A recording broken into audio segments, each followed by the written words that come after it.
അൽഹംദുലില്ലാ നമ്മുടെ കുറഞ്ഞ സമയത്തേക്കുള്ള ചെറിയ ലഘുവായ രീതിയിൽ നമ്മളെ നൗഷാദ് സാഹിബ് നമ്മുടെ ഇവിടെ പ്രഭാഷണം ചെയ്തു. അല്ലാഹു തആല ആഫിയത്ത് ദീർഘായുസ്സ് പ്രദാനം ചെയ്യട്ടെ. ഇനി ധാരാളമായി സദസ്സിൽ പങ്കെടുക്കട്ടെ എന്ന് പ്രാർത്ഥിക്കുന്നു. നമുക്ക് ഇനി അടുത്തത് ചെറിയ ലഘുവായ രീതിയിൽ ഒരു ചെറിയ നസീഹത്തും ദുആയും.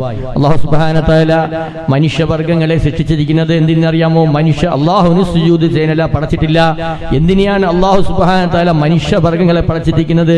അല്ലാഹുവിന് സുജൂദ് ചെയ്യാനായിട്ട് നബി സല്ലല്ലാഹു അലൈഹി വസല്ലം മിഹ്റാജ് പോയ സമയത്ത് 50 വഖ്ത് നമസ്കാരമാണ് ഈ ജനതയ്ക്ക് കൊടുത്തത്. ഈ ജനതയ്ക്ക് 50 വഖ്ത് നമസ്കാരം.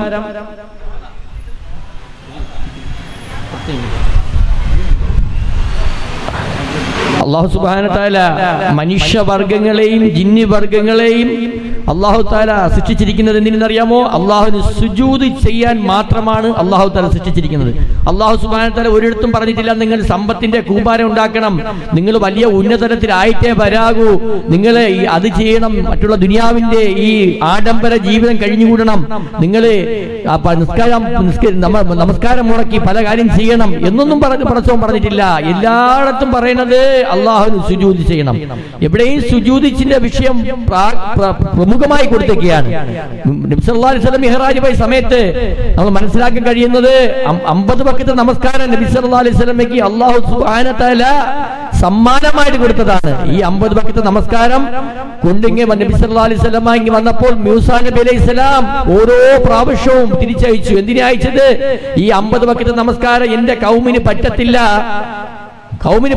അങ്ങനെ 9 പ്രാവശ്യം അങ്ങനെ 9 പ്രാവശ്യം വിട്ട് 45 വഖ്ത് 45 കുറച്ചിട്ടത് ചുരുക്കി 5 നേരത്തെ നമസ്കാരമാക്കിയിട്ടാണ് ഇന്ന് നമുക്ക് അല്ലാഹു സുബ്ഹാനഹു തആല നമുക്ക് ഇതാക്കിയിരിക്കുന്നത്. ആ 5 വഖ്ത് നമസ്കാരം ആര് ക്ലിയറാക്കി നമസ്കരിക്കുമോ അവൻ ദുനിയാവിലും വിജയം കാലാകാല ആഖിറത്തും വിജയിയായി മാറും. ആ നമസ്കാരം ആരെ ജീവിതത്തിൽ ഇല്ലയോ അവൻ നാശത്തിന്റെ വക്കിലാകുന്നു പറഞ്ഞ് കണ്ടില്ലേ? നമസ്കാരം വഴി വിജയിച്ച ചരിത്രങ്ങൾ നമുക്ക് പഠിക്കാൻ പറ്റും. എത്രത്തോളം നേട്ടാൽ ഒരു മനുഷ്യൻ സുബഹി നമസ്കാരം ജമാഅത്തായിട്ട് നമസ്കരിച്ചാൽ അവൻ അല്ലാഹുവിന്റെ നോട്ടത്തിലായി എന്നാ പറയണത്.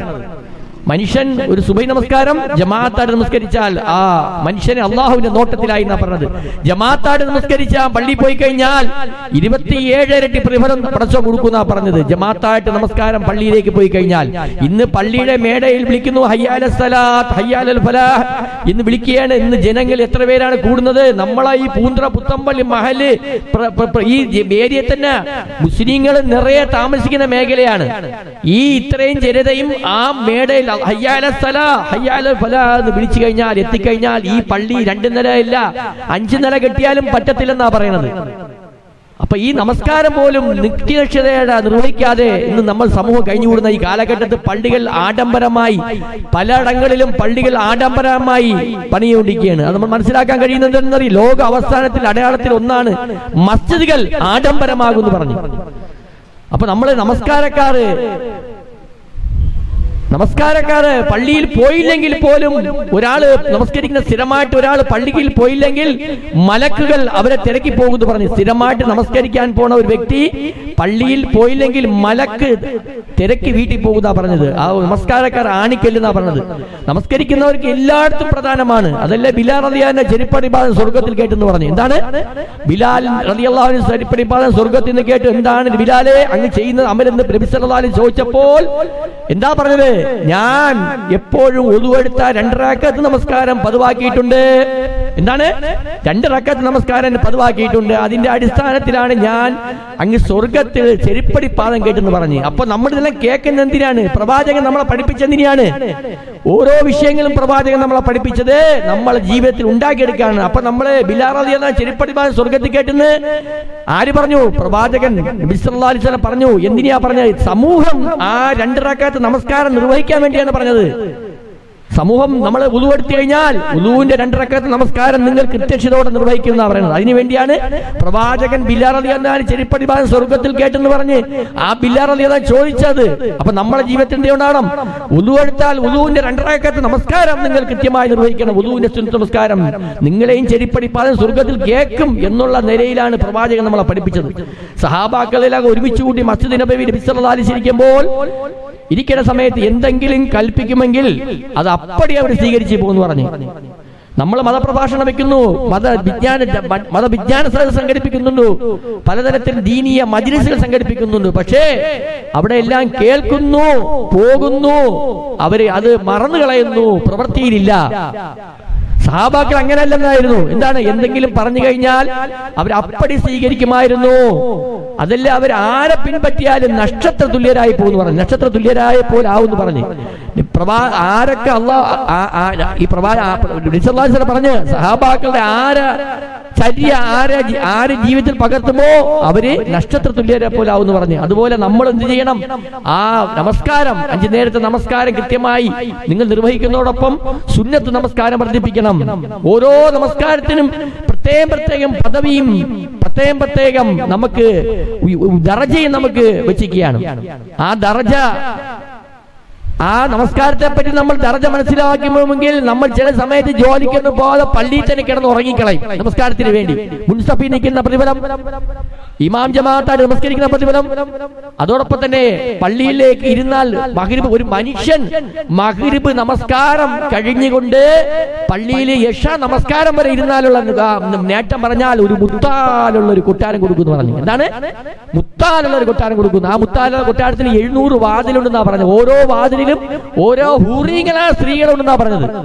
മനസ്സിലാക്കണം, അതിന്റെ വില മനസ്സിലാക്കണം. മഗ്രിബ് മുതൽ ഒരു മനുഷ്യൻ അല്ലാഹുവിന്റെ ഭവനമാകുന്ന മസ്ജിദിലേക്ക് ഇരുന്ന് കഴിഞ്ഞാൽ കിട്ടുന്ന പ്രതിഫലം നിങ്ങൾക്ക് അറിയാമോ?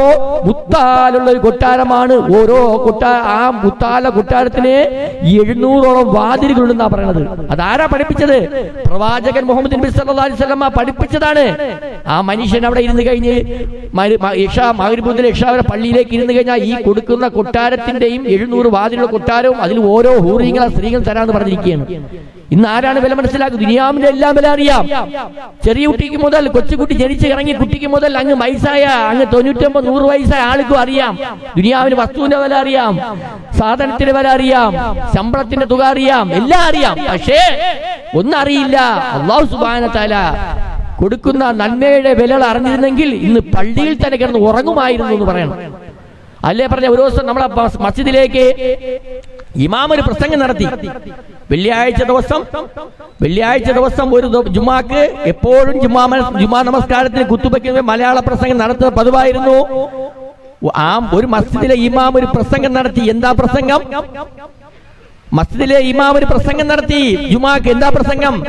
മുഹമ്മദ് നബി സല്ലല്ലാഹു അലൈഹി വസല്ലമയും അബൂബക്കർ സിദ്ദീഖ് റളിയല്ലാഹു അൻഹു മസ്ജിദിൽ ഇരിക്കുകയായിരുന്നു. മസ്ജിദിലിരുന്ന സമയത്ത് ഒരു സഹാബി കയറി വരികയുണ്ടായി. എന്താണ്? നബി സല്ലല്ലാഹു അലൈഹി വസല്ലമയും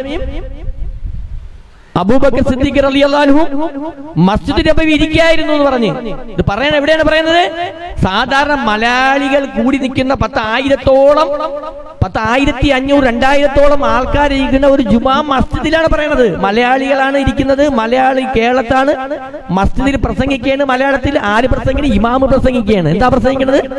നബി സല്ലല്ലാഹു അലൈഹി വസല്ലമയും അബൂബക്കർ സിദ്ദീഖ് റളിയല്ലാഹു അൻഹു മസ്ജിദിൽ ഇരിക്കുന്ന സമയത്ത് സഹാബി കയറി വരികയുണ്ടായി. വന്ന സമയത്ത് ആ സഹാബിയുടെ മുഖത്ത് നോക്കിക്കൊണ്ട് പ്രവാചകൻ പറഞ്ഞു. എന്താ പറഞ്ഞത്? ഈ സഹാബി അറിയാമോ? ഈ സഹാബി ആരെന്നറിയാമോ? ഈ സഹാബി ദിവസവും 3 ദിക്ർ ചൊല്ലുന്നു. 10 പ്രാവശ്യം അത് അദ്ദേഹം 10 പ്രാവശ്യം ചൊല്ലുന്നു. 3 ദിക്ർ 10 പ്രാവശ്യം ചൊല്ലുന്നു പറഞ്ഞു. ആ 3 ദിക്ർ 10 പ്രാവശ്യം ചൊല്ലിക്കഴിഞ്ഞാൽ ഈ ലോകത്ത് ചെയ്യുന്ന എല്ലാവരുടെ അമലുകൾ ഒരു ത്രാസി വെച്ചിട്ട്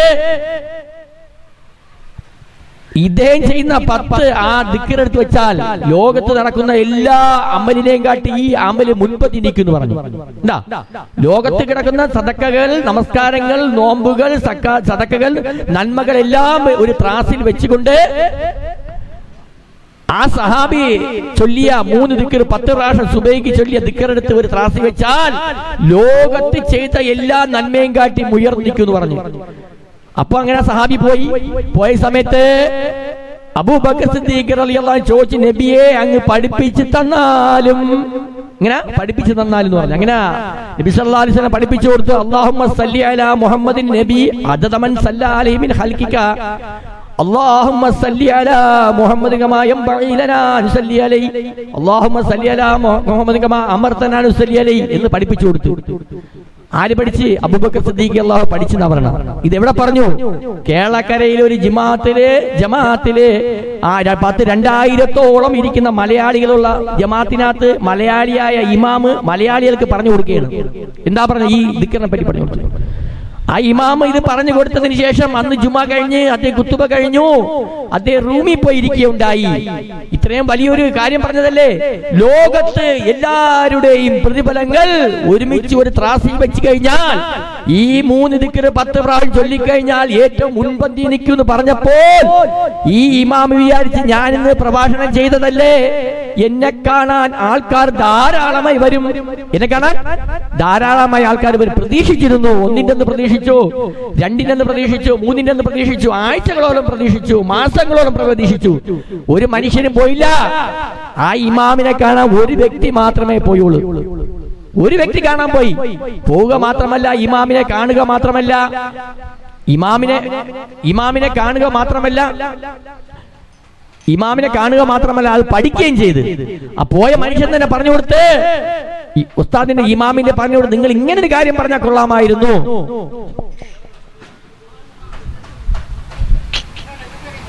ഇങ്ങനെ ഒരു കാര്യം പറഞ്ഞാൽ കൊള്ളാമോ? എന്താ കാര്യം? ഇമാമിനെ പഠിപ്പിച്ചു കൊടുത്ത് പോയ മനുഷ്യൻ പഠിച്ച ആൾ പറഞ്ഞു കൊടുത്ത് എന്താ പറഞ്ഞു കൊടുത്തത്? നിങ്ങൾ ഇങ്ങനെ പറഞ്ഞാൽ കൊള്ളാമായിരുന്നു, ദുനിയാവിലെ കാര്യം പറഞ്ഞിരുന്നെങ്കിൽ നിങ്ങളെ റൂമിൽ അധികമായ ആള് തങ്ങുമായിരുന്നു. എന്താ പറഞ്ഞത്?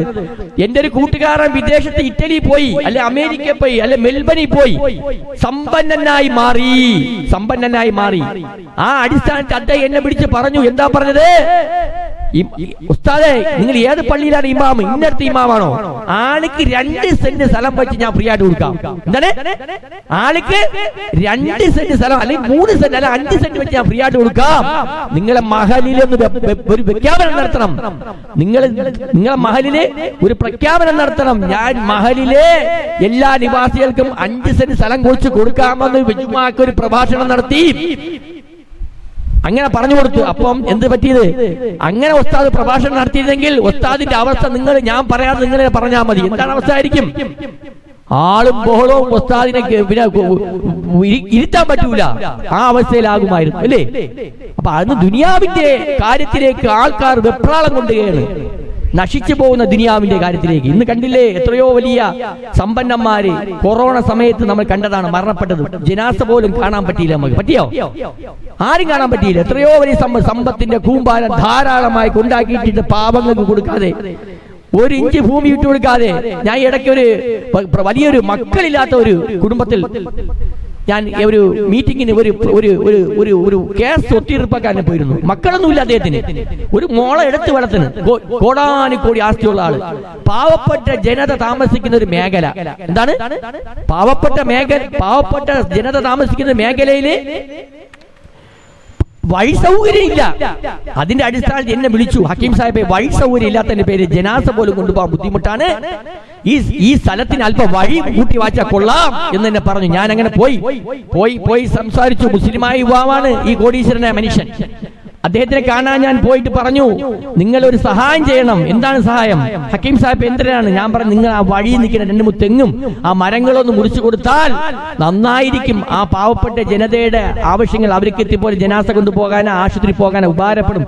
1-2 തെങ്ങ് മുറിച്ചു കൊടുത്തിട്ട് വഴി റെഡിയാക്കി കൊടുത്താൽ അവർക്ക് നന്നായിരിക്കും എന്ന് ഞാൻ പറയുകയുണ്ടായി. പറഞ്ഞപ്പോ മനുഷ്യൻ ഒരിക്കലും ഒന്നും ചെയ്തില്ല. അദ്ദേഹം പറഞ്ഞ ഒരൊറ്റ വാക്കേ പറഞ്ഞു. ഇത്രയും വലിയ ഏക്കറുടെ സ്ഥലമുള്ള മനുഷ്യൻ പറഞ്ഞത് മക്കള് പോലും ഇല്ല അങ്ങേ അദ്ദേഹത്തിന്. സ്വന്തം മക്കൾ, ഒരു കുട്ടിയെ എടുത്തു വളർത്തുന്ന ഞാൻ പറയാൻ പറ്റും. ആ മനുഷ്യൻ പറഞ്ഞതിന്റെ ഒരൊറ്റ വാക്ക് പറഞ്ഞോളൂ, അത് ഞാൻ ആ തെങ്ങിന്നാണ് തേങ്ങ വെട്ടി വീട്ടിൽ അരക്കണേന്ന്. എന്താണ്? ഞാൻ ആ തെങ്ങിന്നാണ് തേങ്ങ വെട്ടി അരക്കണെന്ന് പറയുണ്ടായി. ആ മനുഷ്യന്റെ രീതി മനസ്സിലാക്കണം. ഇന്ന് മനുഷ്യന്മാരെ ഏറ്റവും കൂടുതൽ ദുനിയാവിനെ വളരെ ഹുബ്ബായിട്ടും സ്നേഹത്തോടെ കണ്ടുമുട്ടുന്ന സമയമാണ് കണ്ടിരിക്കുകയാണ്. അതിലെ പറയാൻ മസ്ജിദിലേക്ക് ബാങ്കിട്ടാൽ പോലും പള്ളികൾ ആളില്ല. എന്താണ്? ദുനിയാവിന്റെ ഹുബ്ബ്, ദുനിയാവിന്റെ സ്നേഹം കൊണ്ട് വർദ്ധിച്ചിരിക്കുകയാണ്. അവർക്ക് ഇതൊന്നുമല്ല വലുത്. അതല്ലേ പറഞ്ഞ ഏറ്റവും വലിയ ബുദ്ധിമാൻ ആരെന്നാണ് പ്രവാചകൻ പഠിപ്പിച്ചത്? ഏറ്റവും വലിയ ബുദ്ധിമാൻ ഒരു ജനാസ, ഒരാൾ മരിച്ചു കഴിഞ്ഞാൽ ആ ജനാസയെ കണ്ടുകൊണ്ട് പറയേണ്ട ഞാനും ഇതുപോലെ മരിച്ചു പോകുമെന്നുള്ള ചിന്താബോധം ഉണ്ടാക്കി എടുക്കുന്ന ആളാണ് യഥാർത്ഥ ബുദ്ധിമാൻ. നിങ്ങൾക്ക് തോന്നണ വലിയ സമ്പത്തുണ്ടാക്കിയ ആളാണ് ബുദ്ധിമാൻ? നിങ്ങൾക്ക് തോന്നുന്ന വലിയ ഡോക്ടറേറ്റ് ആളാണ് ബുദ്ധിമാൻ? നിങ്ങൾക്ക് തോന്നുന്ന വലിയ എഞ്ചിനീയർ ആയ ബുദ്ധിമാൻ? അല്ലെ നിങ്ങൾ ഏക്കറടങ്ങിയ സ്ഥലവും സ്ഥാപനങ്ങളും ഉള്ളവരാണ് ബുദ്ധിമാൻ? ഇല്ല. ഒരു ബുദ്ധിമാൻ എന്ന് പ്രവാചകൻ പഠിപ്പിച്ചത് ആരാണെന്ന് അറിയാമോ? ഒരാൾ നാട്ടിൽ മരിച്ചു കഴിഞ്ഞു, അദ്ദേഹത്തിന് നമ്മൾ കുളിപ്പിക്കുന്നുണ്ട്, അദ്ദേഹത്തിന് ജനാസ കഫൻ ചെയ്യുന്നുണ്ട്, അദ്ദേഹത്തിന് നമ്മൾ മയ്യത്ത് അടക്കം ചെയ്യുന്നുണ്ട്, നമസ്കരിക്കുന്നുണ്ട്. ഇത് കാണുമ്പോൾ നമ്മൾ ചിന്തിക്കുന്നത് എന്താണെന്ന് അറിയാമോ സഹോദരി സഹോദരന്മാരെ? എന്താ ചിന്തിക്കുന്നത്? നമ്മളും അതുപോലെ നാളെ എന്നെയും ഇതുപോലെ കുളിപ്പിക്കും, എന്നെയും ഇതുപോലെ കഫൻ ചെയ്യും, എന്നെയും ജനാസ നമസ്കരിക്കും, എന്നെ കബറിൽ അടക്കപ്പെടും എന്ന് ചിന്താബോധം എടുക്കുന്ന ഒരാളാണ് യഥാർത്ഥ ബുദ്ധിമാൻ. അപ്പൊ നമ്മൾ എന്ത് ചെയ്യണം? യഥാർത്ഥ ബുദ്ധിമാന്മാരാവോ ഏറ്റവും മടയന്മാരാകുമോ? യഥാർത്ഥ ബുദ്ധിമാന്മാരാകണം. ഈ കാണുന്ന 10,000-ഓളം ആൾക്കാർ നിൽക്കുന്ന സദസ്സിനകത്ത് നിങ്ങളോട് എനിക്ക് പറയാനുള്ളത്, ഈ സദസ്സിനോട് നിങ്ങൾ പറയാനുള്ളത് ഏറ്റവും പ്രധാനപ്പെട്ട ഈ കാര്യം നിങ്ങൾ പറയണം. നിങ്ങൾ നമസ്കാരം ക്ലിയർ ആക്കണം. നിങ്ങൾ ബുദ്ധിമാന്മാരായിട്ട് മാറണം. പിശുക്കൻ എന്ന് പറഞ്ഞ് പ്രവാചകൻ പഠിപ്പിച്ചെന്താണ്? നബി സല്ലല്ലാഹു അലൈഹി വസല്ലമയുടെ പേര് പറയപ്പോൾ സലാത്ത് ചെല്ലാത്തവൻ പിശുക്കൻ എന്നാ പറഞ്ഞത്. ആരാണ്? നബി സല്ലല്ലാഹു അലൈഹി വസല്ലമയുടെ പേര് കേൾക്കുമ്പോൾ സലാത്ത് പറയാത്തവനാണ് പിശുക്കൻ എന്ന് പറഞ്ഞു. അപ്പൊ നമ്മളും പിശുക്കനാവാൻ പാടില്ല. എപ്പോഴും നബി സല്ലല്ലാഹു അലൈഹി വസല്ലമയുടെ പേര് നിങ്ങൾ പറയുമ്പോൾ സലാത്ത് ചൊല്ലണം. നിങ്ങൾ ബുദ്ധിമാന്മാരെ നിലയിൽ നിങ്ങൾ ഓരോ ജനാസ കാണുമ്പോൾ നിങ്ങൾ നമ്മൾ സ്വന്തം മരണത്തെപ്പറ്റി ചിന്തിച്ചുകൊണ്ട് അതിലേക്ക് നിങ്ങൾ മുൻപന്തി നിൽക്കണം. അതാണ് വേണ്ടത്. അതോടൊപ്പം തന്നെ പ്രവാചകൻ പറഞ്ഞു, ഒരു മനുഷ്യൻ സ്വർഗത്തിൽ എന്ന് പറയുണ്ടായി. എന്താണ്? ഒരു മനുഷ്യൻ സ്വർഗത്തിൽ എന്ന് പറയുണ്ടായി. പ്രവാചകൻ പഠിപ്പിക്കാതെ ഒന്നും പോയില്ല. പ്രവാചകൻ എല്ലാം പഠിപ്പിച്ച് ജനതയ്ക്ക് വേണ്ടി എല്ലാം പറഞ്ഞ് ഹജ്ജത്തുൽ വിദായിൽ 1,24,000 സഹാബാക്കൾ ഒരുമിച്ച് കൊണ്ട് പ്രവാചകൻ പറഞ്ഞു, ഇനി ഇവിടെ വരാത്തവർക്ക് എത്തിച്ചു കൊടുക്കാൻ വേണ്ടി പ്രവാചകൻ ഹജ്ജത്തുൽ വിദായിൽ പറയുണ്ടായി. ആ അടിസ്ഥാനത്തിൽ അന്ന് സഹാബാക്കൾ പലയിടങ്ങളും നാട് വിട്ടുപോയി, വാഹനങ്ങൾ കൊണ്ടുപോയെടുത്ത് കത്തിച്ച് കളഞ്ഞു. എന്തിനാ കളഞ്ഞത്? വ്യാപിപ്പിക്കാൻ വേണ്ടി. എന്താ? ദഅവത്ത്, അല്ലാഹു പ്രവാചകൻ പഠിപ്പിച്ച കാര്യം വ്യാപിപ്പിക്കാൻ വേണ്ടി അങ്ങനെ സഞ്ചരിച്ചു. എന്തിനാ സഞ്ചരിച്ചത്? അതേ മെത്തേഡ് നമ്മുടെ ജീവിതത്തിനകത്ത് എന്താ ചെയ്യേണ്ടത്? എപ്പോഴും ദഅവത്ത് വേണം. ഏത് കല്യാണ വീട്ടിൽ പോയിരുന്നാലും മരണ വീട്ടിൽ പോയിരുന്നാലും എന്തുണ്ടായിരിക്കണം? ദഅവത്ത്, അല്ലാഹുവിനെ പറ്റി ആഖിറത്തെ പറ്റി പറഞ്ഞുകൊണ്ടിരിക്കണം. എങ്കിൽ മാത്രമേ നമ്മളെ ഈമാനിന് പവർ ഉണ്ടാകുള്ളൂ. ഈമാനിന് ബലഹീനത മാറി ഈമാൻ പവർ ഉണ്ടാവുള്ളൂ. അതല്ലേ പറഞ്ഞ അത്തർ കച്ചവടക്കാരന്റെ കൂടെ ചേർന്ന് എന്തുണ്ടാകും?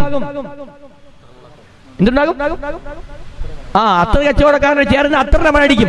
നമ്മൾ വ്യഭിചാരിയുടെ കൂടെയും നമ്മൾ കള്ളടി മദ്യഷാപ്പിൽ കൂടെ പോണവന്റെ കൂടെയും പലിശയ്ക്ക് പൈസ കൊടുക്കുന്നവന്റെ കൂടെയും മോശമായ വാക്ക് പറയുന്നതിനെ സ്നേഹിച്ചാൽ നമുക്ക് എന്തുണ്ടാകും? നമുക്കൊന്നുണ്ടാകും, നമുക്ക് മോശമായ കാര്യം ഉണ്ടാകും. അതുകൊണ്ട് ഇന്ന് പ്രവാചകൻ നമ്മളെ പഠിപ്പിച്ച് കഴിഞ്ഞിരിക്കുകയാണ്. പ്രവാചകൻ ഹജ്ജത്തുൽ വിദായിൽ നേരത്തെ പറഞ്ഞത് പഠിപ്പിച്ചു കഴിഞ്ഞു. ഇനിയൊന്നും പഠിപ്പിക്കാനില്ല. എല്ലാം പഠിപ്പിച്ചിട്ട് പ്രവാചകൻ പോയിരിക്കുകയാണ്. എങ്ങനെ ജീവിക്കണം, എങ്ങനെ കച്ചവടം ചെയ്യണം, എന്നെ എന്റെ ഉമ്മായ വാപ്പായി നോക്കണം, മാതാവിനെ പിതാവിനെ എങ്ങനെ നോക്കണം, ഒരു ജനാസയെ അടക്കപ്പെടണം, എങ്ങനെ അടക്കപ്പെടണം, കുടുംബജീവിതം എങ്ങനെ നയിക്കണം, ഉറങ്ങണത് എങ്ങനെ നയിക്കണം എന്ന് വരെ പ്രവാചകൻ നമ്മളെ പഠിപ്പിച്ചിട്ട് പോയി. ഇന്ന് ജീവിതത്തിനകത്ത് നമ്മൾ പഠിക്കണം. എന്താ പഠിക്കാനുള്ളത്? നമ്മളെ ജീവിതം ദിവസവും രാത്രി കിടക്കുന്ന സമയത്ത് കച്ചവടക്കാരൻ കച്ചവടം നോക്കാറുണ്ട്. ഒരു ബിസിനസ്സുകാരൻ, പലചരക്ക് വ്യാപാരിയായിരുന്നാലും, ഒരു സ്വർണ്ണ കച്ചവടക്കാരനായാലും, വൈദ്യുതി കച്ചവടക്കാരനായിരുന്നാലും, ഫ്ലൈറ്റിന്റെ പൈലറ്റ്, ഫ്ലൈറ്റിന്റെ ധാരാളമുള്ള അദാനിയായിരുന്നാലും, അല്ലെ കപ്പൽ ധാരാളമുള്ള ഒരാളായിരുന്നാലും അന്നുള്ള കണക്ക് രാത്രി എടുക്കും. ഇന്ന് എന്റെ കമ്പനിക്ക് എന്ത് ലാഭം ഉണ്ടായി തിരക്കാറുണ്ടല്ലേ?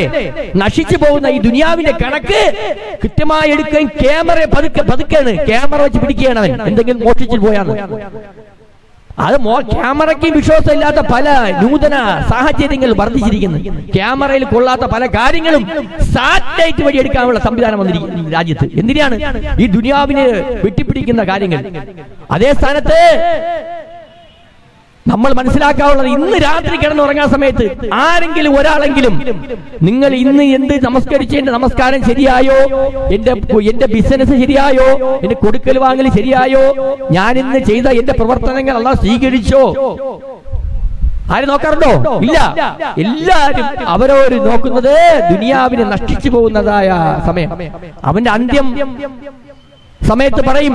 അള്ളാഹുവിനെ അനുസരിക്കാത്ത വ്യക്തികൾ ലാസ്റ്റ് പറയണം, എന്താ പറയും? അല്പസമയം തരുമോ റബ്ബേ, എനിക്ക് അല്പസമയം തരുമോ, എനിക്ക് ഞാൻ നമസ്കരിക്കാം, എന്റെ ബിസിനസ് വേണ്ട, എന്റെ ഒരു മോശമായ പ്രവൃത്തി മാറ്റി എനിക്ക് അല്പം സമയം തരുമെങ്കിൽ ദുനിയാവിൽ ഞാൻ ജീവിച്ചുകൊള്ളാം.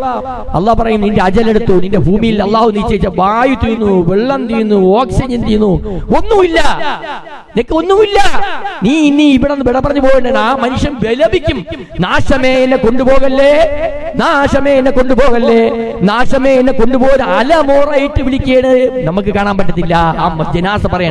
പക്ഷേ ഇൽമു പഠിക്കുകയും ഇൽമു വിളംബരം ചെയ്യുകയും നമസ്കാരിക്കുകയും നന്മ ചെയ്യുകയും ചെയ്യുന്ന മനുഷ്യൻ പറയും, എന്നെ എത്രയും പെട്ടെന്ന് കൊണ്ടുപോണേ, എന്നെ എത്രയും പെട്ടെന്ന് ഇവിടുന്ന് കൊണ്ടുപോണേ, എന്നെ എത്രയും പെട്ടെന്ന് കൊണ്ടുപോണേ എന്ന് വലിയ സന്തോഷത്തിന്റെ ആധിക്യത്തിൽ മനുഷ്യൻ കഴിയുമെന്ന് പറഞ്ഞു. അപ്പൊ നമ്മൾ ഇതുപോലെ സദസ്സുകളെ സംഘടിപ്പിക്കുന്നതിനാണ് എല്ലാവരും സ്വർഗത്തിൽ പോകണം, എല്ലാവരും നരകത്തിൽ നിന്ന് രക്ഷപ്പെടണം എന്നുള്ള മാർഗനിർദ്ദേശനം പോലെയാണ് ഈ റമദാൻ മുന്നൊരുക്കമൊക്കെ ഞാൻ ചെയ്യുന്നത്. അതുപോലെ നമസ്കാരക്കാരെന്ന് പറയുമ്പോൾ നിങ്ങൾക്ക് 5 നേരം നമസ്കാരം നിർവഹിക്കുന്നതോടൊപ്പം തന്നെ അല്ലാഹു സുബ്ഹാനഹു വ തആല നിങ്ങൾ ദുനിയാവിന്റെ സമ്പത്തിന്റെ വിലകൾ മനസ്സിലാക്കുന്ന മാതിരി സുന്നത്ത് നമസ്കാരങ്ങളുടെ വിലകൾ മനസ്സിലാക്കണം. ഒരു മനുഷ്യൻ അള്ളാഹു ഇഷ്ടപ്പെടുന്ന ഒരു വ്യക്തി ആരായിരിക്കും? അവൻ തഹജ്ജുദ് നമസ്കാരം എഴുന്നേൽക്കും. എല്ലാവരും നിദ്രയിൽ കിടക്കുന്ന സമയത്ത് അവൻ നമസ്കാരത്തിലേക്ക് പായിലേക്ക് വന്ന് എല്ലാം എന്റെ റബ്ബാണ്, എനിക്ക് എന്നെ തരുന്ന എന്റെ അള്ളാഹു ആണെന്ന് ചിന്താബോധത്തിൽ കൊണ്ട് അള്ളാഹുവിന്റെ മുമ്പിലേക്ക് കൈ ഉയർത്തി പ്രാർത്ഥിക്കുകയും നമ്മൾ സുജൂദ് ചെയ്യും, ഖുർആൻ ഓതുകയും ചെയ്തുകൊണ്ട് ആ മനുഷ്യൻ കഴിയും. ആ മനുഷ്യൻ ആരാണെന്ന് അറിയാമോ? സാധാ മനുഷ്യനല്ല, നിങ്ങൾ ഉദ്ദേശിക്കുന്ന ആളുമല്ല, അത് അള്ളാഹുവിന്റെ തിരുനോട്ടമുള്ളവരാണെന്നാ പറയണത്. അള്ളാഹുവിന്റെ തിരുനോട്ടം ഉണ്ടെങ്കിൽ മാത്രമേ ഒരു മനുഷ്യനെ തഹജ്ജുദ് നമസ്കരിക്കാതിരിക്കാൻ പറ്റുള്ളൂ, അല്ലാതെ ഇരിക്കാൻ പറ്റൂല. ഞാൻ ചില സമയങ്ങളിൽ രാത്രി കിടക്കുന്ന സമയത്ത് നീയത്തോടെ കിടക്കാറുണ്ട്. ഈ ഇടയ്ക്കൊരു സംഭവം നടന്നു. ഞാൻ സമയം വലിയ അതിശയ സമയം എന്ന് പറഞ്ഞാൽ ഞാൻ സ്വപ്നത്തിൽ സമയം കണ്ടു. എന്റെ വീട്ടിൽ ഞാൻ കിടക്കുന്ന ബെഡ്റൂമിനകത്ത് മൊബൈൽ ഓഫായിരുന്നു, ക്ലോക്ക് അവിടെ ഇല്ല, ക്ലോക്കില്ല. ഞാൻ എഴുന്നേറ്റു, ആ സമയം ക്ലിയർ ആയിട്ട് എന്റെ മനസ്സിൽ വന്നു. ഞാൻ ഉടനെ എഴുന്നേറ്റ് പോയി, മകന്റെ മൊബൈൽ അടുത്തുണ്ടായിരുന്നു, അടുത്ത റൂമിൽ. ഞാൻ ഓടിപ്പോയി മോന്റെ മൊബൈൽ നോക്കിയപ്പോ ക്ലിയർ ടൈം അത് അതിശയമായി. ആ ക്ലിയർ ടൈം. അല്ലാഹു ഒരു അലാറം ഇല്ല, ഒരു അസമയത്തുള്ള ബാങ്കുലി, നമുക്ക് സുബൈക്കുള്ള ബാങ്കാനി മുമ്പുള്ള ബാങ്കൊന്നുമില്ലല്ലോ, കേൾക്കാനും പറ്റും. എങ്കിലും നിയ്യത്ത് വെച്ച് ഒരു മനുഷ്യൻ കിടക്കുമെങ്കിൽ അവ എഴുന്നേറ്റില്ലെങ്കിൽ പോലും അല്ലാഹു തആല പ്രതിഫലം തരുമെന്ന് പറഞ്ഞിരിക്കുന്നത്. അപ്പൊ നമ്മൾ എന്ത് ചെയ്യണം? തഹജ്ജുദ് നിസ്കാരം നിങ്ങൾ കൃത്യമായി പുലർത്തണം. തഹജ്ജുദ് നിസ്കാരം പുലർത്തി കഴിഞ്ഞാൽ ആ മനുഷ്യനെ അല്ലാഹുവിന് ഇഷ്ടപ്പെട്ട ദാസനായി മാറുന്ന പറഞ്ഞ അത്രത്തോളം. അതോടൊപ്പം തന്നെ സുബഹി നമസ്കാരത്തിന് ബാങ്ക് വിട്ട് കഴിഞ്ഞാൽ സുബഹിക്ക് മുമ്പുള്ള 2 റക്അത്ത് നമസ്കരിച്ചാൽ ഈ ലോകവും ഈ ലോകത്തിന്റെ സർവ്വചരാചരങ്ങളും കെട്ടുന്നതിനേക്കാൾ പുണ്യമാണെന്നാ പറഞ്ഞത്. എന്താണ്? ഈ ദുനിയാവും ഈ ദുനിയാവിന്റെ സർവ്വചരാചരങ്ങളും കെട്ടിനെക്കാട്ടി പുണ്യമെന്ന് പറഞ്ഞാണ്. എന്താണ്? സുബഹിക്ക് മുമ്പുള്ള 2 റക്അത്ത് നമസ്കാരം ആ മനുഷ്യൻ നിർവഹിച്ചു കഴിഞ്ഞാൽ അത് ആദ്യത്തെ റക്അത്തിൽ അലം തറ തുടങ്ങുന്ന 2 സൂറത്തായിരിക്കണം. അലം തറ, കൈഫ ഫഅല റബ്ബുകയും അലം നശ്റഹ് ഓതാൻ പറഞ്ഞു. ആ സൂറത്ത് ഓതി 2 റക്അത്ത് സുബഹിക്ക് മുമ്പുള്ള നിസ്കരിച്ചാൽ കിട്ടുന്ന പ്രതിഫലം നിങ്ങൾ മനസ്സിലാക്കുമെങ്കിൽ നിങ്ങൾ ചാടി എഴുന്നേറ്റ് അതിനെ നിർവഹിക്കും. നിങ്ങളിപ്പോ മനസ്സിലാക്കും, ദുനിയാവിന്റെ ഒരു 5 കോടി രൂപ കിട്ടുമെന്ന് പറഞ്ഞാൽ മനുഷ്യൻ അവിടേക്ക് പാഞ്ഞോടും. 5 കോടിയൊന്നും വേണ്ട, ഇപ്പോഴും 5 കോടി 1 ലക്ഷം കിട്ടുന്നവൻ ചാടിപ്പോവും. അങ്ങനത്തെ കണ്ടീഷനാണ് ഇപ്പൊ എല്ലാവരും. അതുപോലെ ഇപ്പൊ ദുനിയാവിന്റെ സർവ്വ ചരാചരങ്ങളെയും കണ്ടി കിട്ടുന്ന ഒരു പ്രയോജനമാണ് സുബഹിക്ക് മുമ്പുള്ള 2 റക്അത്ത് നമസ്കാരം എന്ന് പറഞ്ഞ്. ആരും നിർവഹിക്കും? ആ നമസ്കാരം ഞാൻ ചെയ്തിട്ട് കാര്യമുണ്ടോ? ഞാൻ മാത്രം ചെയ്തിട്ട് കാര്യമുണ്ടോ? ഇല്ല. എന്റെ സമൂഹം, ഈ നാട്ടിന്റെ പ്രവർത്തകർ, നാട്ടിന്റെ ജനങ്ങൾ, പൊതുജനങ്ങൾ, എന്റെ അയൽവക്കക്കാർ, ലോകത്ത് നടക്കുന്ന എല്ലാ ഈ പ്രഭാഷണം ഈ കാണുന്ന രാജ്യത്തിന്റെ വിവിധ ഭാഗങ്ങൾ യൂട്യൂബ് വഴിയും ഓൺലൈൻ മീഡിയയിൽ പൊയ്ക്കൊണ്ടിരിക്കുകയാണ്. എന്റെ സഹോദരി സഹോദരന്മാരെല്ലാം അനുഷ്ഠിക്കണം. സുബഹി നമസ്കാരത്തിന് മുമ്പുള്ള നമസ്കാരം നമസ്കരിക്കണം. ഈ ലോകവും ഈ ലോകത്തിന്റെ സർവ്വചരാചരങ്ങളും കെട്ടുന്നതിന് പുണ്യമാണ്. ആരാ പഠിപ്പിച്ചത്? മുഹമ്മദ് നബി സല്ലല്ലാഹു അലൈഹി വസല്ലം പഠിപ്പിച്ചതാണ്. നമ്മുടെ നേതാവ് ആരാണ്? ഏതെങ്കിലും രാഷ്ട്രീയത്തിന്റെ നേതാവാണോ? ഏതെങ്കിലും ഈ സിനിമാ നടന്മാരാണോ? ഏതെങ്കിലും കായിക ബലത്തിൽ അഭ്യസിക്കുന്ന ആളാണോ? ഒരിക്കലുമില്ല. നമ്മുടെ ആ നേതാവായ മുഹമ്മദ് നബി സല്ലല്ലാഹു അലൈഹി വസല്ലം നമ്മളെ പഠിപ്പിച്ച കാര്യങ്ങൾ ആരെ ജീവിതത്തിലുണ്ടോ അവൻ വിജയിയായി, പഠിക്കാത്തവൻ പരാജയത്തിലാണെന്ന് പറഞ്ഞു. പ്രവാചകൻ പറഞ്ഞു, ഒരു ദിവസം ഒരു സഹാബി മരണാസന്ന സമയം കിടക്കുകയായിരുന്നു. എന്താണ്? ഒരു സഹാബി മരണാസന്ന സമയം കിടക്കുകയായിരുന്നു. സഹാബി മരണാസന്ന കിടന്ന സമയത്ത് മറ്റുള്ള സഹാബാക്കൾ ആ സഹാബിയെ കാണാൻ വരികയുണ്ടായി. എന്തിനാ വന്നത്? ഒരു സഹാബി മരണത്തിന്റെ അവസ്ഥയിൽ കിടക്കുകയായിരുന്നു. മറ്റുള്ള സഹാബാക്കൾ ആ സഹാബിയെ കാണാൻ വരികയുണ്ടായി. എന്തിനാ വന്നത്? നിങ്ങളെ മക്കൾ എത്രത്തോളം മക്കളുണ്ടല്ലോ, ആ മക്കൾക്ക് വേണ്ടി എന്തെങ്കിലും നിങ്ങൾ കരുതി വെച്ചിട്ടുണ്ടോ?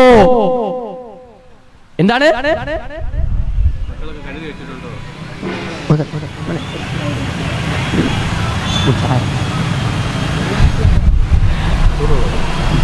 എന്താ പറഞ്ഞത്?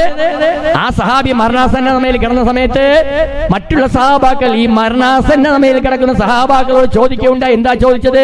നിങ്ങളെ മക്കൾക്ക് എന്തെങ്കിലും സമ്പത്തിന്റെ വിഹിതം ഉണ്ടാക്കി കൊടുത്തോ എന്ന്.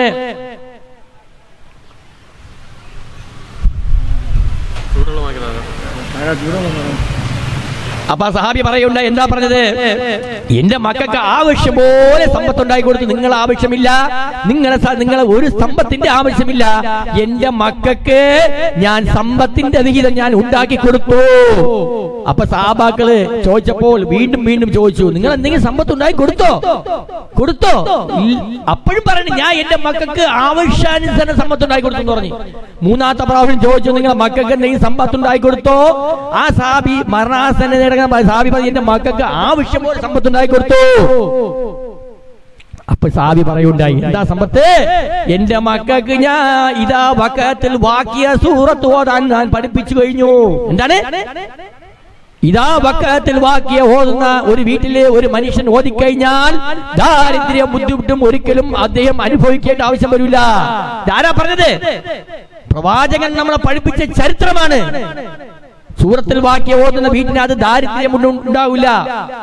സൂറത്തുൽ വാഖിയ സൂറത്ത് ഓതുന്ന വീട്ടിൽ ദാരിദ്ര്യം ബുദ്ധിമുട്ടുണ്ടാകൂല. പരിശുദ്ധ കലാമിലെ സൂറത്തുൽ വാഖിയ. പിന്നെ മനുഷ്യന് മുൽക്ക് സൂറത്ത് പാരായണം ചെയ്താൽ ആ മനുഷ്യന്റെ നരകം പൊടി പോലും സ്പർശിക്കൂല എന്ന് പറഞ്ഞു. കണ്ടാ, പരിശുദ്ധ ഖുർആൻ തന്നെ നമ്മളെ വഴികാട്ടിയാണ്, നമ്മളെ നേർമാർഗ്ഗം സഞ്ചരിപ്പിക്കുന്നതാണ്. നമ്മളെ ഇമാമ് ഖുർആനാണ്. നമ്മൾ ഇമാമ് ഖുർആൻ എപ്പോ പഠിക്കുന്നത് അറിയാമോ? സാധാരണ മനുഷ്യരൊക്കെ അറിയുന്ന എപ്പോഴും കേട്ടാൽ മയ്യത്ത് കൊണ്ട് അടക്കുന്ന സമയമുണ്ടാവും. അപ്പോൾ നിങ്ങൾ എല്ലാവരും അടുത്ത് നിൽക്കാറുണ്ട്. നമ്മൾ ഏറ്റവും വേണ്ടപ്പെട്ട ആൾക്കാർക്ക് മരിക്കപ്പം ആ ജനാസയുടെ അടുത്ത് മക്ബറ ഖബർസ്ഥാൻ നിൽക്കാണ്ട് അപ്പോഴും പറയാറുണ്ട്, ഇമാം പറയാണ്ട്, ഇമാം വലിച്ചോത ഇമാമ് ഖുർആനി. എന്താണ്? ഇമാമ് ഖുർആനി. എന്താണ് ഇമാമ് ഖുർആൻ എന്ന് പറയാറുണ്ട്. നമ്മൾ അപ്പോഴാണ് മനസ്സിലാക്കുന്നത് ഇമാമ് ഖുർആനാണ്. നമ്മളെ ഇമാമ് ഖുർആനാണെന്ന് നമ്മൾ അപ്പോഴാണ് മനസ്സിലാക്കുന്നത്. ജീവിച്ചിരിക്കുന്ന ഒരു ദൃഷ്ടാന്തമായിട്ടാണ് അള്ളാഹുവിന്റെ പരിശുദ്ധ കലാം ഖുർആൻ ശരീരം അവതരിപ്പിച്ചിരിക്കുന്നത്. നമ്മൾ മനസ്സിലാക്കാൻ വേണം, ദുനിയാവിൽ കുറച്ചു കാലം ജീവിക്കാമെന്നവരാണ്. ഉള്ള കാലം മാറി ജീവിച്ച ചരിത്രമില്ല. പ്രവാചകൻ പഠിച്ചു എന്റെ സമൂഹം 60-70 വയസ്സിനപ്പുറം ജീവിക്കുകയില്ല എന്ന് പറയുണ്ടായി. ഇന്ന് കാണുന്നില്ലേ നമ്മളെ മഹലിൽ തന്നെ പല മഹലിൽ നിന്ന് ജനാസ മരണപ്പെട്ടു. വയസ്സ് നോക്കപ്പോ എത്രയാണ്? 65-60 70 പോലും പോകുന്നില്ല. അപ്പൊ നമ്മൾ മനസ്സിലാക്കാവുന്ന എന്താണ്? പ്രവാചകൻ പറയുന്ന കാര്യം പുലർന്നിരിക്കുക. ദീനിന്റെ മജ്‌ലിസിൽ ആളുകൾ ഉണ്ടാവില്ല, നന്മ കേൾക്കാൻ ആളുകൾ ഉണ്ടാകില്ല, തിന്മ കേൾക്കുന്ന സദസ്സിലേക്ക് ആളുകൾ ധാരാളമായി ഒഴുകും. കണ്ടില്ലേ ഇഷൽ പ്രോഗ്രാം, അതുപോലെ മറ്റുള്ള ഡാൻസ് പ്രോഗ്രാം, അതുപോലെ മ്യൂസിക് പ്രോഗ്രാം, അതുപോലെ വലിയ സിനിമാ നടിമാര് വരുന്ന പ്രോഗ്രാമിലൊക്കെ നിങ്ങൾ കണ്ടിട്ടുണ്ടോ? നിങ്ങൾ എന്താ കണ്ടിട്ടുള്ളത്? അവിടെ ആളുകൾ നേരത്തെ അവര് പൈസ കൊടുത്ത് ബുക്ക് ചെയ്തിരിക്കുകയാണ്. എന്താണ് ബുക്ക് ചെയ്യണ്? ടിക്കറ്റ് 1000 രൂപ ആയാലും കുഴപ്പമില്ല, എനിക്ക് 2 എണ്ണം എടുത്ത് തരോ, എന്റെ മാമാക്ക് 3 എണ്ണം വേണം, എന്റെ ഉപ്പുമാക്ക് 3 എണ്ണം വേണം, എന്റെ ഉപ്പുപ്പാക്ക് 5 എണ്ണം വേണം, എന്റെ മാമിയുടെ മോൾക്ക് 3 എണ്ണം വേണം, അഡ്വാൻസ് ആയിട്ട് പൈസ നീ പോണ, നീ എനിക്ക് 3 എണ്ണം എടുത്തോന്ന് പറയും. എന്താണ് നശിച്ചു പോകുന്ന ഈ പേക്കോളം കാണാൻ വേണ്ടി? ഒരിക്കലും നശിക്കാത്ത കാര്യം നടക്കുന്ന ദീനിന്റെ മജ്‌ലിസിൽ നിന്ന് ആളുകളില്ല. പണ്ട് കാലങ്ങളിൽ നമ്മളെ ഈ പൂന്തുറ പുത്തമ്പള്ളി മഹൽ ജമാഅത്തിന്റെ ബാക്കില് ആ ഖബർസ്ഥാൻ എടുത്തത് എന്റെ 1982 കാലത്ത് എന്റെ ചെറുപ്പം ചെലവഴിച്ചവനാ. നമുക്ക് വീടുള്ളതാ. 1982 ഓർമ്മ വെച്ച കാലം മുതൽ എന്റെ വീട് ഈ പള്ളിയിലെ ഹൗസിന്റെ അടുത്തായിരുന്നു എന്റെ വീടായിരുന്നു. അപ്പോൾ ഞാൻ മനസ്സിലാക്കിയിട്ടുണ്ട് അന്ന് മണലാരുണ്യമാണ്. മണലാരുണ്യം, ഖബർസ്ഥാനൊന്നുമില്ല ആ സ്ഥലത്ത്. അന്നത്തെ എം ബാബാ മൗലവി പോലത്തെ പണ്ഡിതന്മാർ പ്രസംഗിക്കാൻ വരാറുണ്ട് ഇവിടെ. എം ബാബാ മൗലവി അങ്കമാലി അതുപോലുള്ള പണ്ഡിതന്മാർ പ്രസംഗിക്കാൻ വരാറുണ്ട്, കണ്ടിട്ടുണ്ട്. അന്ന് ധാരാളമായി ആൾക്കാർ ഒഴുകുമായിരുന്നു. എങ്ങനെ ഒഴുകും? അന്ന് കാലങ്ങളിൽ ഗൾഫിൽ നിന്ന് ആൾക്കാർ പോലെ ഇതുപോലെ പ്രസംഗങ്ങൾ കേട്ട് ജമാഅത്ത് മഹലിലേക്ക് പ്രസംഗങ്ങൾ ഉണ്ടെന്ന് പറയപ്പോൾ എന്ത് നാട്ടിലേക്ക് ആൾക്കാർ റബീഉൽ അവ്വൽ മാസത്തിലേക്ക് ഇവിടെ വരുന്ന പതിവാണ്. 10 ദിവസത്തെ നസീഹത്ത് കേൾക്കാൻ വേണ്ടി, 10 ദിവസത്തെ നന്മ മനസ്സിലാക്കാൻ വേണ്ടി, 10 ദിവസത്തെ കാര്യങ്ങൾ ഉൾക്കൊള്ളാൻ വേണ്ടി ആ ഗൾഫ് രാജ്യങ്ങളിൽ ആൾക്കാർ റബീഉൽ അവ്വൽ മാസം കേന്ദ്രീകരിച്ചു കൊണ്ടുവന്ന് നമ്മൾ കണ്ടതാണ്. കണ്ടുകൊണ്ട് വലിയ വലിയ ബോക്സുകൾ വെക്കുന്ന ഭാഗത്തേക്ക് അവരെ അവിടെ ടേപ്പുകൾ കൊണ്ട് പിടിക്കും. എന്തിനാ പിടിക്കുന്നത്? അവർ വിദേശത്ത് പോയി കേൾക്കാൻ വേണ്ടി. അന്ന് ഈ സമയത്ത് ഓൺലൈൻ മീഡിയ പോലെയും അതും ഇതുപോലുള്ള ചാനലും വർക്കുകളൊന്നും ഇല്ലാത്ത കാലഘട്ടമായിരുന്നു. ധാരാളമായി ടേപ്പുകൾ കൊണ്ട് ബോക്സിന്റെ സൈഡിൽ ചേർത്ത് വെക്കും. എന്തിനാണ് അവർ വെക്കുന്നത്? ഇൽമു പഠിക്കാൻ, വീട്ടുകാർക്ക് എത്തിച്ചു കൊടുക്കാൻ. അവർ വിദേശത്ത് പോകുക, അവിടെ കേൾക്കാൻ വേണ്ടി കേസറ്റുകൾ കൊണ്ടുള്ള പതിവായിരുന്നു. ഇന്ന് ആ സമയം നിറയെ സദസ്, നിറയെ ആളായിരിക്കും. അദ്ദേഹം പ്രസംഗിച്ച് എം ബാബാ മൗലവി പ്രസംഗിച്ച് തീരപ്പോൾ തന്നെ 2 മണിയൊക്കെ ആവും. ഒരു സദസ്, ഒരു ഉത്സവ പറമ്പ് പോലെ ആയിരിക്കും. പക്ഷേ കേൾക്കുന്ന കാര്യങ്ങൾ അവർ ജീവിതത്തിൽ പകർത്തുമായിരുന്നു, പ്രവർത്തിക്കുമായിരുന്നു, അവർ കേൾക്കുമായിരുന്നു, മറ്റുള്ളവർക്ക് എത്തിച്ചു കൊടുക്കുമായിരുന്നു. ഇന്ന് കാലത്ത് നമ്മൾ മനസ്സിലാക്കാനുള്ള ഒരു പ്രസംഗ സദസ്സിൽ വലിയൊരു പ്രാസംഗികം പ്രസംഗിച്ചുകൊണ്ടിരിക്കുകയാണ്. പക്ഷേ പ്രസംഗം അല്പം നിർത്തണം, എന്നിട്ട് ചോദിക്കണം. ഇരിക്കണം, അണികളുടെ ചോദിക്കണം, ഞാൻ എന്താ പറഞ്ഞതെന്ന് ചോദിക്കണം. എന്താണ്? ഞാൻ വലിയ പ്രാസംഗികനാണ്, ലോകം അറിയപ്പെടുന്ന പ്രാസംഗികനാണ്, ഭയങ്കര പ്രസംഗം നടത്തിക്കൊണ്ടിരിക്കുകയാണ്, വലിയ പ്രസംഗം. ഇതൊക്കെ ഞാൻ പറയാൻ കാര്യം എം ബാബാ മൗലവി അങ്കമാലി അദ്ദേഹത്തിന്റെ പ്രസംഗ സദസ്സിൽ ഇതൊക്കെ ആവർത്തിക്കുന്ന പതിവാണ്, കണ്ടിട്ടുണ്ട്. നിർത്തും, പ്രസംഗം നിർത്തിയേക്കും. ഉടനെ ചോദിക്കും, ഫ്രണ്ട് ഇരിക്കണോ, ഒന്നഴിക്കോ,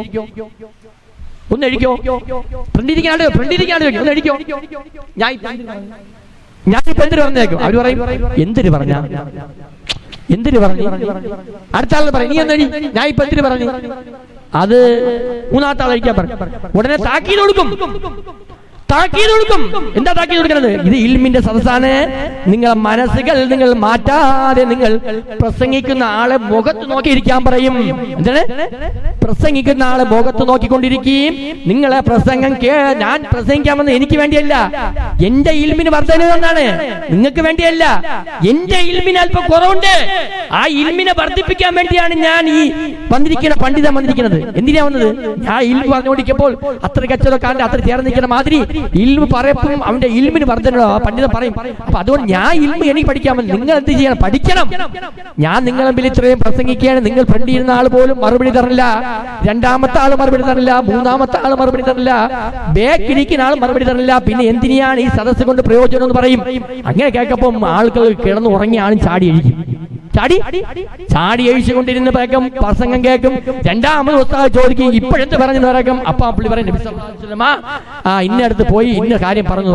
ഇപ്പൊ റെഡിയായി, എല്ലാം ഉണർന്ന് സലാത്ത് ചൊല്ലി, 3 സലാത്ത് ചൊല്ലി ഉണർത്തിക്കൊണ്ട് പ്രസംഗിക്കുമായിരുന്നു. ഇന്ന് അതൊന്നും ഇല്ല. ഇന്ന് ആരാ പറഞ്ഞ പോലെ കുറച്ച് പ്രസംഗിക്കാൻ നടക്കും, കേൾക്കാൻ വേണ്ടി കുറച്ച് പേര് ഇരിക്കും. സ്വപ്ന നേരത്തെ ഒരാളിനെ പറയുന്നുണ്ട്, ഹക്കീം സാഹിബേ, നിങ്ങൾ അടുത്ത പ്രഭാഷണം വെക്കപ്പോൾ ഒരു ഇടുക്കി ബിരിയാണി വെച്ചാൽ കൊള്ളാന്ന് പറഞ്ഞു. എന്ത് ബിരിയാണി? ഇടുക്കിയല്ലേ? തലശ്ശേരിയില്ല. എന്നെ പറഞ്ഞ ബിരിയാണി പേര് അത് നമ്മളെ കുട്ടിയ ബിരിയാണി. ഹക്കീം സാഹിബെ അടുത്ത പരിപാടി വെക്കപ്പോൾ 50ന്റെ 4ഓ 5ഓ ചെമ്പ് റോട്ടി നിരത്തി വെച്ച് നിങ്ങൾ വെക്കുകയും ഇൽമും പഠിക്കും, ആഹാരം കഴിക്കും, ആളും കൂടും, നിങ്ങൾക്ക് ഒരു കുഴപ്പമുണ്ടാവില്ല. പൈസ മുടക്കിയ നിങ്ങൾ ലാഭം എടുത്തോണ്ടേ പോകുകയുള്ളൂ. എന്താ ലാഭം? അപ്പൊ നിങ്ങൾ എന്ത് വലിയ സമ്പത്ത ലാഭമാണോ? എനിക്ക് നശിക്കാത്ത പരലോകത്തുള്ള വിജയപ്രദമാകുന്ന ലാഭം എടുത്തുകൊണ്ട് പോകണമെങ്കിൽ ഈ സമൂഹത്തിനെ നിങ്ങൾ രക്ഷപ്പെടുത്താൻ ഉദ്ദേശിച്ചിട്ടുണ്ടെങ്കിൽ നിങ്ങൾ അടുത്ത പ്രഭാഷണം വയ്ക്കുമ്പോൾ ഒരു 10ഓ 15ഓ അണ്ടാവിന്റെ 50ന്റെ ചെമ്പിന്റെ 8ഓ 10ഓ എന്തൊരു പൊട്ടിയ ബിരിയാണി വെച്ച് കൊടുക്കുകയും അവർ ആഹാരം കഴിക്കും, ഇൽമും പഠിക്കും. എന്നെ ഇത് പഠിപ്പിച്ചത് ആരെന്നറിയാമോ? പൂന്തുറ പുത്തമ്പള്ളി മഹലി ജമാഅത്തിലാത്ത് മുൻ ഇമാമിയ ചക്കൊള്ളി അസ്റഫ് മൗലവി. ആരാണ്? എന്നെ ഇത് പഠിപ്പിച്ചത് ആരെന്ന് എന്റെ ഗുരുനാഥനായ ചക്കവള്ളി ആശ്രമോലി പഠിപ്പിച്ചു. പണ്ടൊരു പ്രധാന ഒരു സദസ്സിനകത്ത് അദ്ദേഹം പറയുകയുണ്ടായി, ഒരു വലിയൊരു സദസ്സിൽ അങ്ങനെ അദ്ദേഹം ആ ഉസ്താദ് പങ്കെടുക്കാൻ പോയിരുന്നു. വലിയൊരു സദസ്സിൽ എന്താ ചോദിച്ചത്? അദ്ദേഹം പ്രസംഗിച്ച് നിറയെ കസേരകൾ നിരത്തിയിട്ടിരിക്കുന്നു, വലിയൊരു ജമാഅത്താണ്, വലിയൊരു ജമാഅത്ത് ചുവപ്പ് കസേരകൾ നിരത്തിയിട്ടിരിക്കുക, ചുവപ്പ് കസേരകൾ നിരത്തിയിട്ടിരിക്കുന്ന സദസ്സിനായിരുന്നു.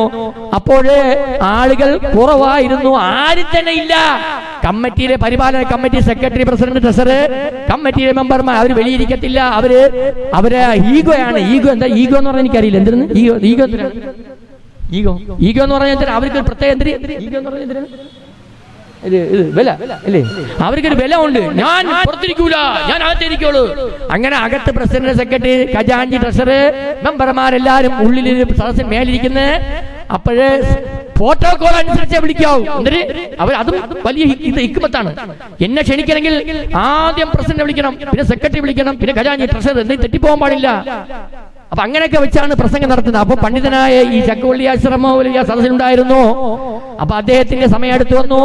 എല്ലാവരും പ്രോട്ടോകോൾ അനുസരിച്ച് സംസാരിച്ച് കഴിഞ്ഞപ്പോൾ ആദ്യം പണ്ഡിതനെ കൊടുക്കാനുള്ള, പണ്ഡിതനല്ലേ ഈ ജനത്തിന് വേണ്ടി നന്മ പറഞ്ഞു കൊടുക്കുന്നത് അല്ലേ? ആദ്യം പ്രോട്ടോകോൾ ആർക്ക് കൊടുക്കേണ്ടത്? ഇസ്ലാമിക പ്രോട്ടോകോൾ ആദ്യം കൊടുക്കേണ്ടത് പണ്ഡിതനാണ്. ആർക്ക് കൊടുക്കുന്നത്? ആദ്യം പണ്ഡിതനാണ് ഇസ്ലാമിക പ്രഭാഷണത്തിന് മുൻതൂക്കം കൊടുക്കേണ്ടത്. പ്രോട്ടോകോൾ എല്ലാം കഴിഞ്ഞ് ഈ പാവം മുസ്ലിയാര്, ആര് മുസ്ലിയാര്? ചക്കവള്ളി ആശ്രമോവലെ എഴുന്നേറ്റ് സംസാരിച്ചു തുടങ്ങി. ഞാൻ വലിയൊരു മഹലി ജമാഅത്തല്ലേ, ഞാൻ കസേരകളെയോ ഒന്ന് വിളിക്കട്ടെയോ? ഇതൊരു വലിയൊരു ജമാഅത്തല്ലേ, ഞാൻ കസേരകളെയോ ഒന്ന് വിളിക്കട്ടെയോ? ആര് പറഞ്ഞു? ഈ മുസ്ലിം ആരില്ലാത്തോണ്ട്. അതുപോലെ അദ്ദേഹം പിന്നെ വീണ്ടും പറഞ്ഞു, എന്റെ ജമാഅത്തുകൾ പ്രസംഗ സദസ്സ് വിളിക്കാറുണ്ട്. എങ്ങനെയാണെന്നറിയാമോ? ചെമ്പ് ബിരിയാണികളും ഇടുക്കി ബിരിയാണിയും തലശ്ശേരി ബിരിയാണി നിരത്തി കൊണ്ടുവയ്ക്കും. അതെവിടെയെന്ന് ഉള്ളളങ്ങളല്ല, പബ്ലിക് റോഡിൽ ജനം കാണുകയും ചെയ്യണം. ഇവൻ ബിരിയാണി തരണമെന്ന് അറിയണ്ടേ? ബിരിയാണി തന്നെ അറിയാൻ വേണ്ടി എന്ത് ചെയ്യണം? റോഡുകളിൽ കൊണ്ട് ബിരിയാണി അടുക്കി വെക്കണം. ബിരിയാണി ചെമ്പിന്റെ തുറക്കപ്പുള്ള മണം അപ്പോഴപ്പോഴും അടിച്ചു വിടണം. എന്നതിന് ശേഷം വാഹനം, വലിയ ബസ് വിട്ട് നിങ്ങളെ വാർഡ് മേഖലയിൽ നിങ്ങളെ അവരെ വിളിക്കണം. എന്താണ്? വാർഡ് മേഖലയെ വിളിക്കണം. ആ വാർഡ് മേഖലയെ വിളിച്ചുകൊണ്ട് വാഹനം വിട്ടുകൊണ്ട് അവരെ ക്ഷണിക്കുകയും ആഹാരം കൊടുത്തുകൊണ്ട് അവരെ പറഞ്ഞയക്കുകയും ചെയ്യണം. അപ്പം ഈ ചെയ്തവൻ എന്താ ലാഭം? ബിരിയാണി കൊടുത്തവനും സദസ്സ് സംഘടിപ്പിച്ചവനും രണ്ട് വിജയമാണ് കിട്ടുന്നത്. എന്താണ് വിജയം? ഒരു വിജയം ഒന്ന് പറയാമോ സലീം സാഹിബേ? ഒരു വിജയം തരാണ് പുള്ളി ഈ ചെലവഴിച്ചവന് ബിരിയാണി കൊടുത്ത പൈസ കൊടുത്തു, ദീനിയും കൂടി പറഞ്ഞു കൊടുത്തു. അപ്പൊ എത്ര പ്രതിഫലം കൊടുക്കുന്നത്? 2 പ്രതിഫലം. 2 പ്രതിഫലം. ഒരു പ്രതിഫലം എന്തെന്നാണ്? അള്ളാഹുവിനെ പറ്റി, ആഖിറത്തെ പറ്റി പറയുന്ന സദസ്സ് സംഘടിപ്പിച്ച പ്രതിഫലം. രണ്ടാമത് കിട്ടുന്നത് ഈ ബിരിയാണി കൊടുത്ത പ്രതിഫലം. അങ്ങനെ ഇതാര് പറഞ്ഞ്? ഒരു ഇമാമ് ഒരു പ്രഭാഷണത്തിൽ പറയുണ്ടായി, ജനം ഇല്ലാത്തതിന്റെ പേരിൽ. അതിന്റെ പ്രചോദനമുണ്ട്. അത് പറഞ്ഞ് ഇപ്പൊ ഈ പറയാൻ കാര്യം, ഇന്ത്യയിൽ ഒരാൾ പറഞ്ഞ, ഹക്കീം സാഹിബേ, നിങ്ങൾ ഈ പരിപാടി വളരെ വിജയമാണ്, കൊള്ളാം, പക്ഷെ നിങ്ങളൊരു കാര്യം ചെയ്യണമായിരുന്നു. രാവിലെ തന്നെ നിങ്ങൾ മൈക്കൽ ഓൺസ്മെന്റ് വേണ്ടി വിട്ടില്ലേ, അന്നദാനം അല്ലെങ്കിൽ അതിന് ഹന്തൂരി ഉണ്ടെന്ന് പറയണമായിരുന്നു. എന്താണ്? അന്നദാനമല്ല, ഹന്തൂരി ഉണ്ടെന്ന് പറയണമായിരുന്നു. എങ്കിൽ തന്നെ നിങ്ങളെ ഈ പരിപാടിക്ക് ഒരു 5 ഏക്കർ സ്ഥലം വാങ്ങിച്ചു കൊണ്ടുള്ള പരിപാടി അല്ലാതെ മദീനയിൽ അങ്ങ് സമദാനി മദീന പ്രോഗ്രാം വെക്കുന്ന മാതിരി, ആരൊക്കെ പോൽ സമദാനി മദീനയിലെ പാതയിൽ നിന്ന് വന്ന് വെക്കണ മാതിരി, കോഴിക്കോട് കടപ്പുറത്ത് വെക്കണ മാതിരി നിങ്ങൾക്ക് അടുത്തിട്ടേ ഇങ്ങനെ വെക്കണം. ഇത് പോരാ. ഇത് സദസ്സൊന്നും കൊണ്ട് നിങ്ങളെ ബിരിയാണി ചെമ്പ് വെച്ച് ആളെ നിറയ്ക്കാൻ പറ്റത്തില്ല. നിങ്ങൾ വെക്കണമെങ്കിൽ അങ്ങ് കടപ്പുറത്ത് നമ്മളെ ശംഖുവും കടപ്പുറത്ത് ഒരു സ്റ്റേജ് കെട്ടിക്കൊണ്ട് അവിടെ റോഡിലേക്ക് ചെമ്പ് ബിരിയാണി അടുക്കി വെച്ചുകൊണ്ട് പറഞ്ഞു കഴിഞ്ഞാൽ നിങ്ങൾക്ക് 2 പ്രതിഫലം കിട്ടും. ഒന്ന് പ്രതിഫലം എന്താണ്? ഒന്ന് ചെമ്പ് ബിരിയാണി കൊടുത്ത പ്രതിഫലവും, ഒന്ന് ദീന് പറഞ്ഞ പ്രതിഫലം കിട്ടുമെന്ന് പറഞ്ഞുണ്ടായി. പക്ഷേ ഞാനിത് നേരത്തെ വെക്കാത്ത കാര്യം, ഹക്കീം സാഹിബിന്റെ പരിപാടിക്ക് ഇങ്ങനെ വെക്കുന്ന സമയത്ത് ചില ആൾക്കാർ പറയാറുണ്ട്, അദ്ദേഹത്തിന്റെ വെള്ളം കുടിക്കാൻ വന്ന ആളാണെന്ന് ശത്രുക്കളായ ആൾക്കാർ പറഞ്ഞു പരത്താറുണ്ട്. ശത്രു സൈന്യം എല്ലായിടത്തും ഉള്ളതാണല്ലോ. പണ്ട് സഹാബാക്കളുടെ കാലത്ത് ശത്രു സൈന്യം ഉണ്ടായിരുന്നു. അപ്പോഴും പറയുന്ന പതിവായിരുന്നു, എന്തെങ്കിലും പ്രവാചകൻ ചെയ്തു കഴിഞ്ഞാൽ ശത്രു സൈന്യം പലതും പറയുമായിരുന്നു. അക്കൂട്ടത്തിൽ ഇങ്ങനെ ആഹാരം വിളമ്പിയാണ് ആൾ പോയത്, വെള്ളം കുടിക്കാനാണ് ആൾ പോയത്, അവന് ബിസ്ക്കറ്റ് കഴിക്കാൻ പോയി എന്ന് പറയും.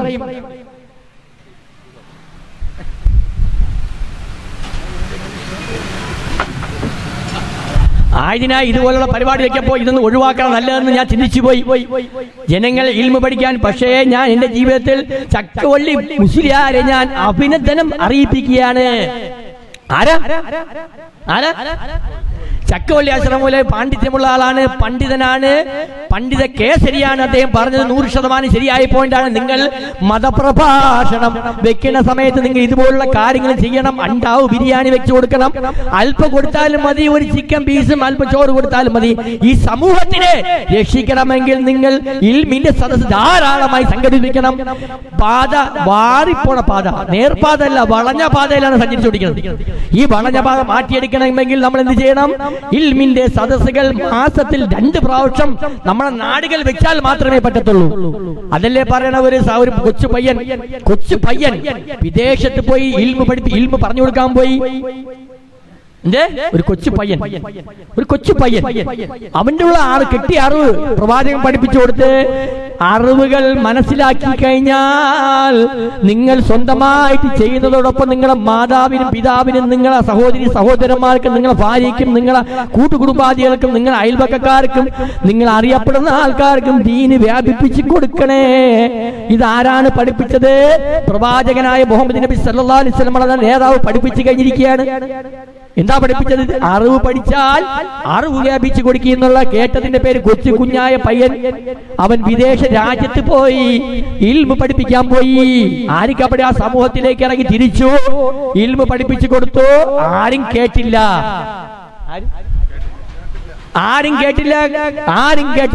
ഒരു മനുഷ്യരും കേട്ടില്ല. കേൾക്കാത്തതിന്റെ പേരിൽ അദ്ദേഹം പറയേണ്ട കിടമെന്ന് ചോദിച്ചു. എന്നെ പ്രവാചകൻ, എന്റെ നേതാവ് എന്നെ പഠിപ്പിച്ച കാര്യം ഞാൻ വിളംബരം ചെയ്യുകയും ഏതൊക്കെ ശക്തികളുണ്ടായിരുന്നാലും എന്നെ ഏത് തരത്തിലും ശല്യപ്പെടുത്തിയാലും എന്തൊക്കെ തരത്തിൽ എന്നെ മജ്ജിദ് എന്ന് പറഞ്ഞാലും പോലും ഞാൻ ദീന് വ്യാപിക്കൂ എന്ന് പറഞ്ഞ് ദൃഢനിശ്ചയത്തോടെ ആ സഹോദരൻ കൊച്ചുകുട്ടി ദീന് വ്യാപിക്കാൻ പോയി. എവിടെ പോയി? വിദേശ രാജ്യത്ത് പോയി. എല്ലായിടങ്ങളും കയറിയിറങ്ങി വീടുകളും ഗല്ലികളും ബക്കാലകളും തെരുവുകളും അന്തിയുറങ്ങുന്ന ഭാഗങ്ങളിലും രാത്രിയും പകലുമില്ലാതെ അള്ളാഹുവിനെ പറ്റി ആഖിറത്തെ പറ്റി ധാരാളമായി വിളംബരം ചെയ്തു. പക്ഷേ ആ ജനത ഉൾക്കൊണ്ടില്ല.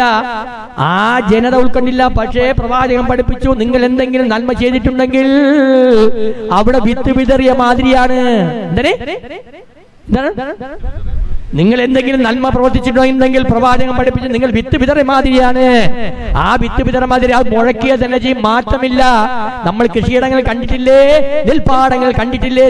കർഷകർ പോയി നെല്ലുകൾ വിതറി ദിവസങ്ങൾ കഴിയുമ്പോൾ അവിടെ നിന്ന് പച്ച ഇല മുളച്ചു വരുന്ന കാണാറുണ്ട്. നമ്മളെ വീടുകളിലേക്ക് മലക്കറി ഇപ്പോൾ എല്ലാവരുടെ വീടും ടെറസിന്റെ മേളിലേക്ക് ഓറഞ്ച് വരെ വളർത്തുന്ന കാലഘട്ടം കണ്ടിട്ടില്ലേ? നമ്മളെ വീട്ടിൽ ഓറഞ്ചിന്റെ മരം, മുന്തിരിയുടെ മരം, ആപ്പിളിന്റെ മരം, പലതരത്തിൽ നമ്മൾ മരങ്ങൾ കൊണ്ട് വെച്ച് പിടിപ്പിക്കുമ്പോൾ അതിന് വെള്ളം വീത്തി കഴിഞ്ഞപ്പോൾ അതിന് വെള്ളം മുളച്ചു വരുന്നതിന് അത് കായ്ഫലങ്ങൾ നമ്മൾ എടുക്കുന്നുണ്ട്, കണ്ടില്ലേ? അതേമാതിരി പ്രവാചകൻ പഠിപ്പിച്ചോ, എന്റെ സമൂഹത്തിലേക്ക് ആരെങ്കിലും പോയി എന്തെങ്കിലും നന്മ പറഞ്ഞു കഴിഞ്ഞാൽ ആ നന്മ പറയുന്ന കാര്യം മുളയ്ക്കുക തന്നെ ചെയ്യും. പ്രവാചകൻ പഠിപ്പിച്ചതാണ്. ഇന്നല്ലേ നാളെപ്പോഴും ആ കുട്ടിയെ അങ്ങനെ ആ നാട്ടിൽ ആ രാജ്യത്ത് പോയി ഇൽമ പഠിപ്പിച്ചു കൊടുത്തു. ഇൽമ ആരും കേൾക്കാൻ തയ്യാറായില്ല. പിൽക്കാലത്ത് കുറച്ചു കാലത്തിന് ശേഷം ആ നാട്ടിൽ നിന്ന് ധാരാളമായി ആൾക്കാർ ഒഴുകി തുടങ്ങി. ഇവിടെ പോയി ഈ കുട്ടിയുടെ രാജ്യത്തിലേക്ക് ഇൽമിന്റെ കേദാരമായി മാറി. അവിടെ നിന്ന് ധാരാളം ആൾക്കാർ പ്രബോധനത്തിന് വേണ്ടി ദാവത്തിന് വേണ്ടി പല രാജ്യങ്ങളിൽ വന്ന കൂട്ടത്തില് മുൻഗാമിയായ ഒരാൾക്ക് നല്ല ഓർമ്മ ഉണ്ടായിരുന്നു. എന്താ ഓർമ്മ?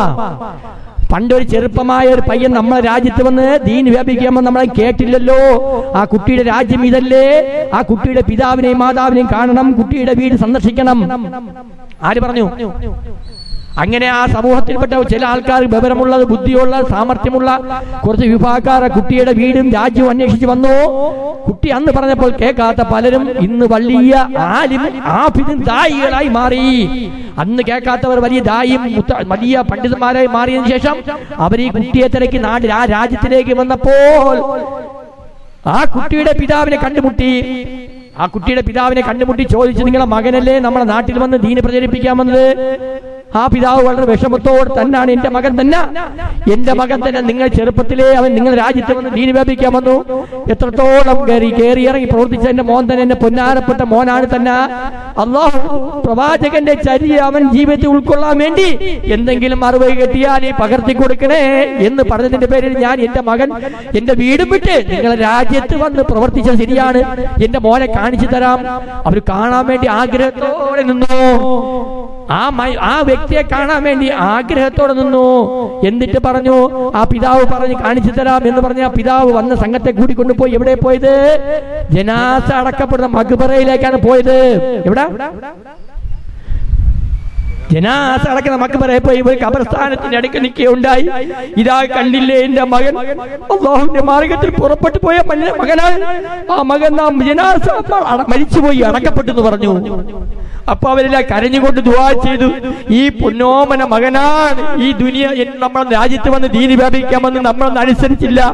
അല്ലാഹുവേ ഈ കിടക്കുന്ന സഹോദരന് സ്വർഗം കൊടുക്കണേ, അല്ലാഹു ഈ മനുഷ്യൻ സ്വർഗം കൊടുക്കണേ, അല്ലാഹുവേ ഈ മനുഷ്യന് സ്വർഗം കൊടുക്കണേ എന്ന് പറഞ്ഞ് ഇതെല്ലാം വന്ന ധാരാളമായി ആൾക്കാർ ഈ ജനാസ അടക്കിയ സ്ഥലത്ത് വന്ന് ദുആ ചെയ്യുകയുണ്ടായി. അതിൽ നിങ്ങൾ മനസ്സിലാക്കാനുള്ള നിങ്ങളുടെ അറിവുകൾ നിങ്ങൾ സ്വന്തമായിട്ട് പഠിക്കുക മാത്രമല്ല, പഠിക്കുന്ന കാര്യങ്ങൾ നിങ്ങൾ പ്രവർത്തിക്കുകയും പ്രാവർത്തികവും മറ്റും എത്തിച്ചു കൊടുക്കുകയും ചെയ്യണം. അതിന്റെ ഭാഗമായിട്ടാണ് ഇതുപോലുള്ള റമദാൻ മുന്നൊരുക്കങ്ങൾ ചെയ്യുന്നത്. നിങ്ങളുടെ ജീവിതത്തിനകത്ത് എന്തെങ്കിലും നിങ്ങൾ പഠിച്ചിട്ടുണ്ടെങ്കിൽ നിങ്ങൾ വ്യാപിപ്പിക്കണം. നമ്മൾ പള്ളികളിൽ സഞ്ചരിക്കാറുണ്ട്, എല്ലാ പള്ളിയും സഞ്ചരിക്കുകയല്ല, നേരെ നമസ്കാരത്തിലേക്ക് പള്ളിയിലെ മേടയിലേക്ക് ബാങ്ക് വിളിക്കുമ്പോൾ പ്രതിഫലം കാംക്ഷിച്ചുകൊണ്ട് നമ്മൾ പള്ളിയിലേക്ക് പോണ സമയത്ത് അവിടെ എഴുതി വെക്കാറുണ്ട്. എന്താ എഴുതി വെക്കാറുണ്ട്? അവിടെ എഴുതി വെക്കാറുണ്ട്, നിങ്ങളെ മൊബൈൽ ഓഫ് ആയി എന്ന് പറയുന്നത്. മൊബൈലല്ല ഓഫ് ചെയ്യാനുള്ള ഹൃദയങ്ങൾ ഓഫ് ചെയ്യാൻ പറയണം. നിങ്ങളെ മൊബൈൽ ഈ ദുനിയാവിന്റെ ഈ മൊബൈലിനെ ഓഫ് ചെയ്യാൻ വേണ്ടി പല പള്ളികളിലും എഴുതി വെക്കണം. അതുകൊണ്ട് പക്ഷെ നിങ്ങൾ മൊബൈലെല്ലാം ഓഫ് ചെയ്യാൻ വേണ്ടി നമസ്കാരത്തിലേക്ക് പള്ളി വരുമ്പോൾ പള്ളിയിലേക്ക് അള്ളാഹുമായിട്ട് കണ്ടുമുട്ടൽ മുനാജത്താണ്. ആ കണ്ടുമുട്ടുന്ന സമയത്ത് നിങ്ങൾ ദുനിയാവുമായിട്ടുള്ള എല്ലാ ബന്ധങ്ങളും നിങ്ങളെ ഹൃദയത്തിൽ നിന്ന് മാറ്റിക്കൊണ്ട് നമ്മളെ സൃഷ്ടിച്ചതായ അല്ലാഹുവിന്റെ മുമ്പിൽ നിൽക്കുന്ന ചിന്തയോടെ നിങ്ങൾ എന്ത് ചെയ്യണം? നമസ്കാരം നിർവഹിക്കണം. അങ്ങനത്തെ ആൾ നമസ്കാരം അല്ലാഹു സ്വീകരിക്കും. അല്ലാത്തവർ നമസ്കാരം പാഴ് തുണിയെ പോലെ വലിച്ചെറിയും. അല്ലാത്ത നമസ്കാരം നമസ്കാരം നിശ്ചയ നമസ്കരിക്കുന്ന വ്യക്തിയായിരിക്കും. പക്ഷേ നമസ്കാരം അല്ലാഹു വലിച്ചെറിയുന്ന പറയുന്ന നാശത്തെ നമസ്കരിക്കുന്ന നാശം എന്ന് പറയുന്നുണ്ട്. അതുകൊണ്ട് നിങ്ങൾ എന്ത് ചെയ്യണം? നമസ്കാര സമയത്ത് നിങ്ങൾ മൊബൈൽ ഓഫ് ചെയ്യുന്നതോടൊപ്പം ഹൃദയങ്ങളെ നിങ്ങൾ എന്ത് ചെയ്യണം? ദുനിയാവുമായിട്ടുള്ള ഹുക്കും മാറ്റി വെച്ചുകൊണ്ട് അള്ളാഹു നിർമ്മിക്കുന്ന ചിന്തയോടെ നമസ്കാരം നിർവഹിക്കണമെങ്കിൽ മാത്രമേ ആ നമസ്കാരം അള്ളാഹു സ്വീകരിക്കുകയുള്ളൂ. അള്ളാഹു താല നമ്മുടെ നമസ്കാരങ്ങൾ സ്വീകരിക്കുമാറാകട്ടെ. അതോടൊപ്പം തന്നെ നമ്മൾ സുന്നത്ത് നമസ്കാരം നിർവഹിക്കുന്ന സമയത്ത് മഗ്രിബ് നമസ്കാരത്തിന് ശേഷം 6 റക്അത്ത് നമസ്കരിക്കുക. 6 റക്അത്ത് 2 റക്അത്ത് 2 റക്അത്ത് 3 വെച്ച് 6 റക്അത്ത് നമസ്കരിച്ചാൽ മഗ്രിബ് നമസ്കാരത്തിന് ശേഷം സുന്നത്ത് 2 റക്അത്ത് നമസ്കരിച്ചതിന് ശേഷം മഗ്രിബിന് അവ്വാബി നമസ്കാരം അള്ളാഹുവിനെ ഖേദിച്ച് മടങ്ങുന്നവൻ മടങ്ങുന്നതിന് നിലയിലുള്ള ആ അർത്ഥം വരുന്ന അവ്വാബി നമസ്കാരം നിർവഹിച്ചു കഴിഞ്ഞാൽ 13 വർഷത്തെ സ്വീകാര്യമായ ഇബാദത്തിന്റെ പ്രതിഫലം 50 വർഷത്തെ പാപങ്ങൾ പൊറുക്കപ്പെടുമെന്ന് പറയുണ്ടായി. 13 വർഷത്തെ പാപങ്ങൾ 13 വർഷത്തെ പാപങ്ങൾ അല്ല 13 വർഷത്തെ സ്വീകാര്യമായ ഇബാദത്തിന്റെ പ്രതിഫലം. 13 സ്വീകാര്യ ഇബാദത്ത് എങ്ങനെയായിരിക്കും? അല്ലാഹുവുമായി കണ്ടുമുട്ടി നിസ്കരിച്ച മതി. അതല്ലേ അലി റളിയല്ലാഹുവിന്റെ അടുക്കൽ ഒരു അമ്പ് കൊണ്ട് എന്താണ് അലി റളിയല്ലാഹു എന്തുണ്ട്? അമ്പ് കൊണ്ട് സഹാബാക്കൾ പറയുണ്ടായി. അലി റളിയല്ലാഹുവിന്റെ അടുക്കലേക്ക് അമ്പ് കൊണ്ടപ്പോൾ സഹാബാക്കൾ നിശ്ചയിച്ച് എപ്പോഴെടുക്കാൻ അനസ്തേഷ്യ കൊടുക്കാന്ന് പറഞ്ഞില്ല, ഹോസ്പിറ്റലിൽ കൊണ്ടുപോകാന്ന് പറഞ്ഞില്ല, ഡോക്ടറെ കാണാന്ന് പറഞ്ഞില്ല, അദ്ദേഹത്തിന് വേറെ ഓപ്പറേഷൻ ചെയ്യാന്ന് പറഞ്ഞില്ല. എന്താ പറഞ്ഞത്? അലി റളിയല്ലാഹുവിന്റെ അടുത്ത് അമ്പ് വീണപ്പോൾ നമസ്കാര സമയത്ത് അലി റളിയല്ലാഹുവിന്റെ അടുക്കൽ നിന്ന് അമ്പിനെ എടുത്ത് മാറ്റാം. എന്താണ് ആ സമയത്ത് അലി റളിയല്ലാഹു എന്ത് ചെയ്യും? അല്ലാഹുമായിട്ടുള്ള ലയിച്ചുള്ള നമസ്കാരമാണ്. അല്ലാഹുമായിട്ട് ലയിച്ചായിട്ട് നമസ്കരിക്കുന്ന അലി റളിയല്ലാഹു ആ സമയത്ത് നമസ്കാര സമയത്ത് ആ അമ്പിനെ ഊരിയെടുക്കാം. കണ്ടാ നമ്മളെ കയ്യിൽ എന്താണ് കൊതു എടുക്കാം? നമ്മൾ ചെറിയൊരു ഇതുകൊണ്ട് എന്ത് ചെയ്യും? കൊതു കടിച്ചാ ഒരു കൊതു കഴിച്ചാൽ നമ്മൾ സാധിക്കുന്നോ? അല്ലെ നമ്മൾ നമസ്കാരിക്കുമ്പോൾ നമ്മളെ പുറത്ത് തന്നെ കയറി വന്നിട്ട് എന്ത് ചെയ്യും? നമ്മൾ ആ നമസ്കാരം നിർത്തും. അത് നമ്മളെ ചലനം അറിയാൻ പറ്റും. നമ്മളെ ചിന്താബോധം അപ്പോഴെല്ലാം വേറെയാണ്. നമ്മൾ കച്ചവടവും നമസ്കരിക്കുന്ന സമയത്താണ് ഓർമ്മ വരുന്നത്. പൈസ തരാനുള്ളതും പൈസ കൊടുക്കാനുള്ളതും എടുക്കാനുള്ളതും ബിസിനസിന്റെ കാര്യങ്ങൾ കണക്കൊക്കെ അപ്പോഴാണ് കൂട്ടുന്നത്. അല്പം റെസ്റ്റ് ചെയ്യേണ്ട സമയമാണ്. എല്ലാവർക്കും അല്പം റെസ്റ്റ് ചെയ്യേണ്ട സമയമാണ് നമസ്കാര സമയം അല്ലേ? ആ നമസ്കാര സമയത്താണ് എന്താ ഉണ്ടാക്കുന്നത്? ആ നമസ്കാര സമയത്താണ് നമുക്ക് തരാനുള്ള കണക്ക്, കൊടുക്കാനുള്ള കണക്ക്. നമ്മൾ വീട്ടിനകത്ത് എന്തൊക്കെ പണി ചെയ്യണം, മേശിരി വന്നോ ആശാരി വന്നോ ഡോറെടുത്തോ കല്ലെടുത്തോ നീ എന്തൊക്കെ ചെയ്യണം എന്നുള്ള ചിന്താബോധം എടുക്കുന്ന സമയം, റെസ്റ്റായ സമയത്താണ് നമസ്കാര സമയമാണ്. അലി റളിയല്ലാഹു അൻഹു കണ്ടില്ലേ എന്താ പറഞ്ഞത്? അമ്പ് പുറത്ത് കൊണ്ട സമയത്ത് സഹാബാക്കൾ നിശ്ചയിച്ചു അമ്പെടുക്കുന്ന സമയം എപ്പോഴാണ്? നിങ്ങൾ നമസ്കാര സമയത്ത് അലി റളിയല്ലാഹുവിന്റെ ശരീരത്തിൽ നിന്ന് അമ്പെടുത്ത് മാറ്റാന്ന് പറഞ്ഞു. അപ്പോൾ അലി റളിയല്ലാഹു അത്രത്തോളം അല്ലാഹുവിന്റെ മുനാജത്ത് കണ്ടുമുട്ടൽ അത്ര ഹിസ്സത്തോടെ നിൽക്കുന്ന പറയുന്നത്, അറിയത്തില്ലെന്ന് പറഞ്ഞു കേട്ടാ. അപ്പൊ നമ്മൾ നമസ്കാരം ഏത് തരത്തിലാക്കണം? അലി റളിയല്ലാഹുവിന്റെ നമസ്കാരം പോലെ ആക്കിയെടുക്കണം. എങ്കിൽ മാത്രമേ ആ നമസ്കാരം നമുക്ക് സ്വീകരിക്കുകയുള്ളൂ. കണ്ണുകൾ കൊണ്ട് അതുപോലെ നമ്മൾ എല്ലാ പ്രവർത്തനങ്ങളും നന്നാക്കിയാൽ മാത്രമേ നമ്മളെ ജീവിതം നന്നാകൂ. നമസ്കാരത്തിലേക്ക് അവ്വാബി നമസ്കാരം 50 വർഷത്തെ മുൻകാലം കഴിഞ്ഞ് പാപങ്ങൾ പൊറുക്കപ്പെടും. 13 വർഷത്തെ സ്വീകാര്യമായ ഇബാദത്തിന് പ്രതിഫലം എന്ന് പറയുന്നത് അവ്വാബി നമസ്കാരം. 2 റക്അത്ത് 6 റക്അത്ത് നിങ്ങൾ എപ്പോഴും നമസ്കരിക്കണം. മഗ്രിബ് നമസ്കാരത്തിന് ശേഷം നമസ്കരിച്ചു കഴിഞ്ഞാൽ 13 അവ്വാബി നമസ്കാരം, മഗ്രിബിന് ശേഷം 6 റക്അത്ത് നമസ്കരിച്ചാൽ 13 വർഷത്തെ സ്വീകാര്യ ഇബാദത്തും 50 വർഷത്തെ പാപങ്ങൾ പൊറുക്കപ്പെടുന്നു പറഞ്ഞു. അപ്പൊ നമസ്കാരം നിങ്ങൾ അത് നിർബന്ധമായ രീതിയിൽ എല്ലാ മഗ്രിബ് നമസ്കാരത്തിന് ശേഷം 2 റക്അത്ത്, മഗ്രിബ് നമസ്കാരം സുന്നത്തിന് ശേഷം ഈ പറഞ്ഞ 6 റക്അത്ത് നമസ്കരിക്കണം. അല്ലാഹു തആല ആ നമസ്കാരം നിർവഹിക്കാൻ തൗഫീഖ് അനുഗ്രഹിക്കുമാറാട്ടെ. ബിലാൽ റളിയല്ലാഹു അൻഹു ചെരിപ്പടി ബാധ സ്വർഗ്ഗത്തിൽ കേട്ടു. എന്താണ്? ബിലാൽ റളിയല്ലാഹു അൻഹു ചെടിപ്പടി ബാധ സ്വർഗ്ഗത്തിൽ കേട്ടു. ബിലാൽ റളിയല്ലാഹു അൻഹു നബി സല്ലല്ലാഹു അലൈഹി വസല്ലം ചോദിച്ചു, എന്താണ് ബിലാൽ അങ്ങ് ചെയ്യുന്നത്? വുളൂവിന്റെ സുന്നത്ത് നമസ്കാരം 2 റക്അത്ത് നമസ്കരിക്കും 11 പറഞ്ഞുകൊണ്ടായി. അപ്പൊ നമ്മൾ എന്ത് ചെയ്യണം? വുളൂവിന്റെ സുന്നത്ത് നമസ്കാരം 2 റക്അത്ത് നമസ്കരിക്കണം. അതോടൊപ്പം സ്വീകാര്യമായ ഹജ്ജും ഉംറയും പ്രതിഫലം തരാന്ന് പറഞ്ഞു. എപ്പോഴാണ് തരാന്ന് പറഞ്ഞത് പ്രവാചകൻ? സ്വീകാര്യമായ ഹജ്ജും ഉംറയും പ്രതിഫലം തരാന്ന് പ്രവാചകൻ നമ്മളെ പഠിപ്പിച്ച് എന്തിലാണ് പഠിപ്പിച്ചത്? ഇസ്റാഖ് നമസ്കാരം ഒരു മനുഷ്യൻ നിർവഹിച്ചു കഴിഞ്ഞാൽ ആ ഇസ്റാഖ് നമസ്കാരത്തിന്റെ പ്രതിഫലം സ്വീകാര്യമായ ഹജ്ജും ഉംറയും പ്രതിഫലം എന്ന് പറഞ്ഞ് എപ്പോഴാണ് നമസ്കരിക്കേണ്ട സമയമെന്ന് അറിയാമോ? സുബഹി നമസ്കാരം കഴിഞ്ഞ് ഒരു അരമണിക്കൂർ കഴിഞ്ഞ ഒരു മനുഷ്യൻ 2 റക്അത്ത് ഇസ്റാഖ് നമസ്കരിച്ചു കഴിഞ്ഞാൽ ആ മനുഷ്യന് കിട്ടുന്ന പ്രതിഫലം സ്വീകാര്യമായ ഹജ്ജും ഉംറയുടെ പ്രതിഫലം പറഞ്ഞത്. അപ്പൊ ഇൻഷാ അല്ലാഹ് നമ്മൾ എന്ത് ചെയ്യണം? ആ ഇസ്റാഖ് നമസ്കാരം നിർവഹിക്കണം. അതോടൊപ്പം ദുഹാ നമസ്കാരം നിങ്ങളുടെ ജീവിത ഭാഗങ്ങൾ വിശാലമാക്കി തരുമെന്ന് പറയുണ്ടായി. ദുഹാ നമസ്കാരം ആരെ ജീവിതത്തിലുണ്ടോ അവരെ ബിസിനസ്സും അവരെ തൊഴിലും അവരെ വ്യാപൃതിയും അല്ലാഹു തആല വിശാലമായി കൊടുക്കുമെന്ന് പറയുണ്ടായി. അതോടൊപ്പം തന്നെ നമ്മള് ബാങ്കിന് ഇഖാമത്തിനിടയ്ക്ക് ദുആ, ഒരു മനുഷ്യൻ ബാങ്കിനും ഇഖാമത്തിനിടയ്ക്ക് ദുആ അവന് സ്വീകരിക്കുന്നു പറഞ്ഞു. ഒരു മനുഷ്യൻ ചെയ്യുന്ന അമല്, പള്ളി നമസ്കാരത്തിനാണ് പോകുന്നുണ്ട്, ബാങ്കിനും ഇഖാമത്തിനിടയ്ക്ക് നമ്മൾ പല സമയത്ത് അവിടെ ഇരിക്കാറുണ്ട്. നിങ്ങൾ മൊബൈൽ നോക്കുന്നതൊക്കെ നിർത്തി വെച്ചുകൊണ്ട് മസ്ജിദിലേക്ക് കയറി കഴിഞ്ഞാൽ 2 റക്അത്ത് സുന്നത്ത് നമസ്കരിച്ച് ബാങ്കിന് ഇഖാമത്തിനിടയ്ക്ക് കൈ ഉയർത്തിക്കൊണ്ട് അല്ലാഹുവിന്റെ മുമ്പിലേക്ക് നിങ്ങൾ ദുആ ചെയ്താൽ അല്ലാഹു സ്വീകരിക്കുന്നു പറയുന്നത്. ആ സമയത്ത് അല്ലാഹു ബാങ്കിന് ഇഖാമത്തിനോട് ദുആ സ്വീകരിക്കുന്നു പറഞ്ഞു. അതോടൊപ്പം തന്നെ സ്വീകാര്യമായ സമയം നിങ്ങൾ പാഴാക്കരുത്. ഇതൊന്നും പാഴാക്കാൻ പാടില്ല. നമ്മൾ ചെയ്യുന്ന അമലാണത്, നമ്മൾ ചെയ്യണം. ബാങ്കിന് ഇഖാമത്തിന് ദുആ ചെയ്യണം, സ്വീകരിക്കുന്നു പറഞ്ഞ് ഒരു പള്ളിയിലെ ഇമാമ് ഒരു റാഡോ വാച്ച് വാങ്ങിക്കാൻ ആഗ്രഹിച്ചെന്ന് പറഞ്ഞു. റാഡോ വാച്ച് വാങ്ങാൻ ആഗ്രഹിച്ചു. പക്ഷെ പല പ്രാവശ്യം വാങ്ങിക്കാൻ വേണ്ടി ശ്രമിച്ച് പറ്റിയ ഇല്ല. എപ്പോഴെപ്പോഴും അദ്ദേഹം പൈസ കൂട്ടി വയ്ക്കുന്ന പതിവായിരുന്നു. റാഡോ വാച്ച് വാങ്ങി ആഗ്രഹമുള്ള മനുഷ്യനായിരുന്നു. പക്ഷെ ഒരിക്കലും വാങ്ങാൻ പറ്റിയില്ല. അങ്ങനെ ഒരു പ്രാവശ്യം ശരിയാക്കി വെച്ചത് പോയി, 2ാമത്തെ പ്രാവശ്യം പോയി, 3ാമത്തെ പ്രാവശ്യം പോയി. ആ ശരിയാക്കിയ പൈസ ഒക്കെ പൊയ്ക്കൊണ്ടിരിക്കുക. അപ്പൊ അദ്ദേഹത്തിന്റെ പണ്ഡിതന്റെ പോയി ചോദിച്ച്, ഞാനൊരു ആഗ്രഹം എന്റെ മനസ്സിലുണ്ടെന്ന് പറഞ്ഞു. ഒരു ആഗ്രഹം. എന്താണ് ആഗ്രഹം? റാഡോ വാച്ച് എനിക്ക് വാങ്ങണമെന്ന് ആഗ്രഹം ഉണ്ടായിരുന്നു. പണ്ഡിതൻ പറഞ്ഞു കൊടുത്ത്, അദ്ദേഹത്തിന്റെ ഉസ്താദ് പഠിപ്പിച്ചു കൊടുത്ത്, നിങ്ങൾ ജുമാ നമസ്കരിക്കാൻ കുത്തുബയ്ക്ക് കയറുമോ 2 കുത്തുബയ്ക്ക് ഇടയ്ക്ക് ഇറങ്ങപ്പോ നിങ്ങൾ ദുആ ചെയ്യീൻ. എന്താണ്? 2 കുത്തുബയ്ക്ക് ഇടയ്ക്ക് ഇരിക്കുമ്പോ നിങ്ങൾ ദുആ ചെയ്യീൻ. നിങ്ങളെ ആഗ്രഹം അല്ലാഹു പൂർത്തീകരിച്ചു തരും എന്ന് പറയുണ്ടായി. എന്താണ്? 2 കുത്തുബ ഇമാമ് കുത്തുബയ്ക്ക് കയറി 2 കുത്തുബയ്ക്ക് ഇടയ്ക്ക് ഇരിക്കുന്ന സമയത്തുള്ള സമയമുണ്ടല്ലോ, ആ സമയത്ത് നിങ്ങൾക്ക് ആവശ്യമുള്ള സാധനം ചോദിക്കീൻ. അങ്ങനെ ആ മനുഷ്യൻ ആ പണ്ഡിതന്റെ ഉസ്താദ് പറഞ്ഞതനുസരിച്ച് കുത്തുബ നിർവഹിച്ചതിന് ശേഷം അദ്ദേഹം റാഡോ വാച്ചിന് വേണ്ടി ദുആ ചെയ്തിരിക്കുകയുണ്ടായി. റാഡോ വാച്ച് ദുആ ചെയ്തിരിക്കുകയുണ്ടായി. അദ്ദേഹം അന്നത്തെ കുത്തുബ കഴിഞ്ഞു, ജുമാ നമസ്കാരം കഴിഞ്ഞു. അദ്ദേഹം റൂമിലേക്ക് പോയി സ്വപ്പ കഴിഞ്ഞ സമയത്ത് ഒരാൾ അദ്ദേഹത്തിനെ വിളിക്കാൻ വന്നു. ആര് വിളിക്കാൻ വന്നു? ഒരാൾ അദ്ദേഹത്തിനെ വിളിക്കാൻ വന്നു. എന്തിനാ വന്നത്? എന്റെ പിതാവ് മരിച്ചുപോയി. എന്താണ്? ഒരു മകൻ വന്നു വാടാ, എന്റെ പിതാവ് മരിച്ചുപോയി, അതിന്റെ കാര്യങ്ങൾ കർമ്മങ്ങൾ നിർവഹിക്കണം ഉസ്താദേ, അത് അടക്കപ്പെടണം, ജനാസ കുളിപ്പിക്കപ്പെടണം, അതിനെ കൊണ്ട് നമസ്കരിച്ചുകൊണ്ട് അടക്കപ്പെടണം, അതിന്റെ കാര്യത്തിന് വേണ്ടി ഇമാമിനെ കാണാൻ വേണ്ടി ഒരു സഹോദരൻ അവിടെ വരികയുണ്ടായി. പിതാവ് മരിച്ചുപോയ ഒരു മകൻ. അങ്ങനെ ഇമാമും എന്ന് പറഞ്ഞതനുസരിച്ച് അന്നത്തെ ദിവസം തന്നെ ഈ പറഞ്ഞ ഓടി വീട്ടിൽ പോയി അദ്ദേഹം എല്ലാം നിർവഹിച്ചു വന്നു. ജനാസയെ കുളിപ്പിച്ചു, ജനാസയെ കഫൻ ചെയ്തു, ജനാസയെ കൊണ്ട് കാണിക്കപ്പെട്ട ജനാസയെ നമസ്കരിച്ചു അടക്കപ്പെട്ട് കഴിഞ്ഞതിന് ശേഷം 1-2 മണിക്കൂർ കഴിഞ്ഞു. അപ്പോഴാണ് ഉസ്താദിന്റെ റൂമിൽ വീണ്ടും മകൻ വരികയാണ്. ആരാ പറഞ്ഞത്? വീണ്ടും മകൻ വരികയാണ്. എന്താണ് പറഞ്ഞത്? ഉസ്താദിനെ വീട്ടിൽ ക്ഷണിക്കുന്നു. ഉസ്താദിനെ വീട്ടിൽ ക്ഷണിക്കുന്നു. ഉസ്താദ് വീട് വരെ വരണം, വീട്ടിൽ നമ്മൾ കുടുംബക്കാരെ കൊണ്ട് ഉസ്താദിനെ ക്ഷണിച്ചിരിക്കുന്നു പറഞ്ഞു. എന്താണ് വിളിച്ചത്?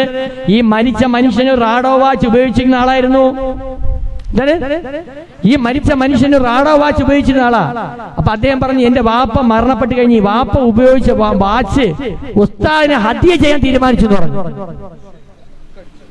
എന്താണ്? എന്റെ പിതാവ് മരിച്ചുപോയി, എന്റെ പിതാവിന്റെ കൈ കിടന്ന വാച്ച് ഇനി നമ്മൾ ധരിക്കുന്നില്ല.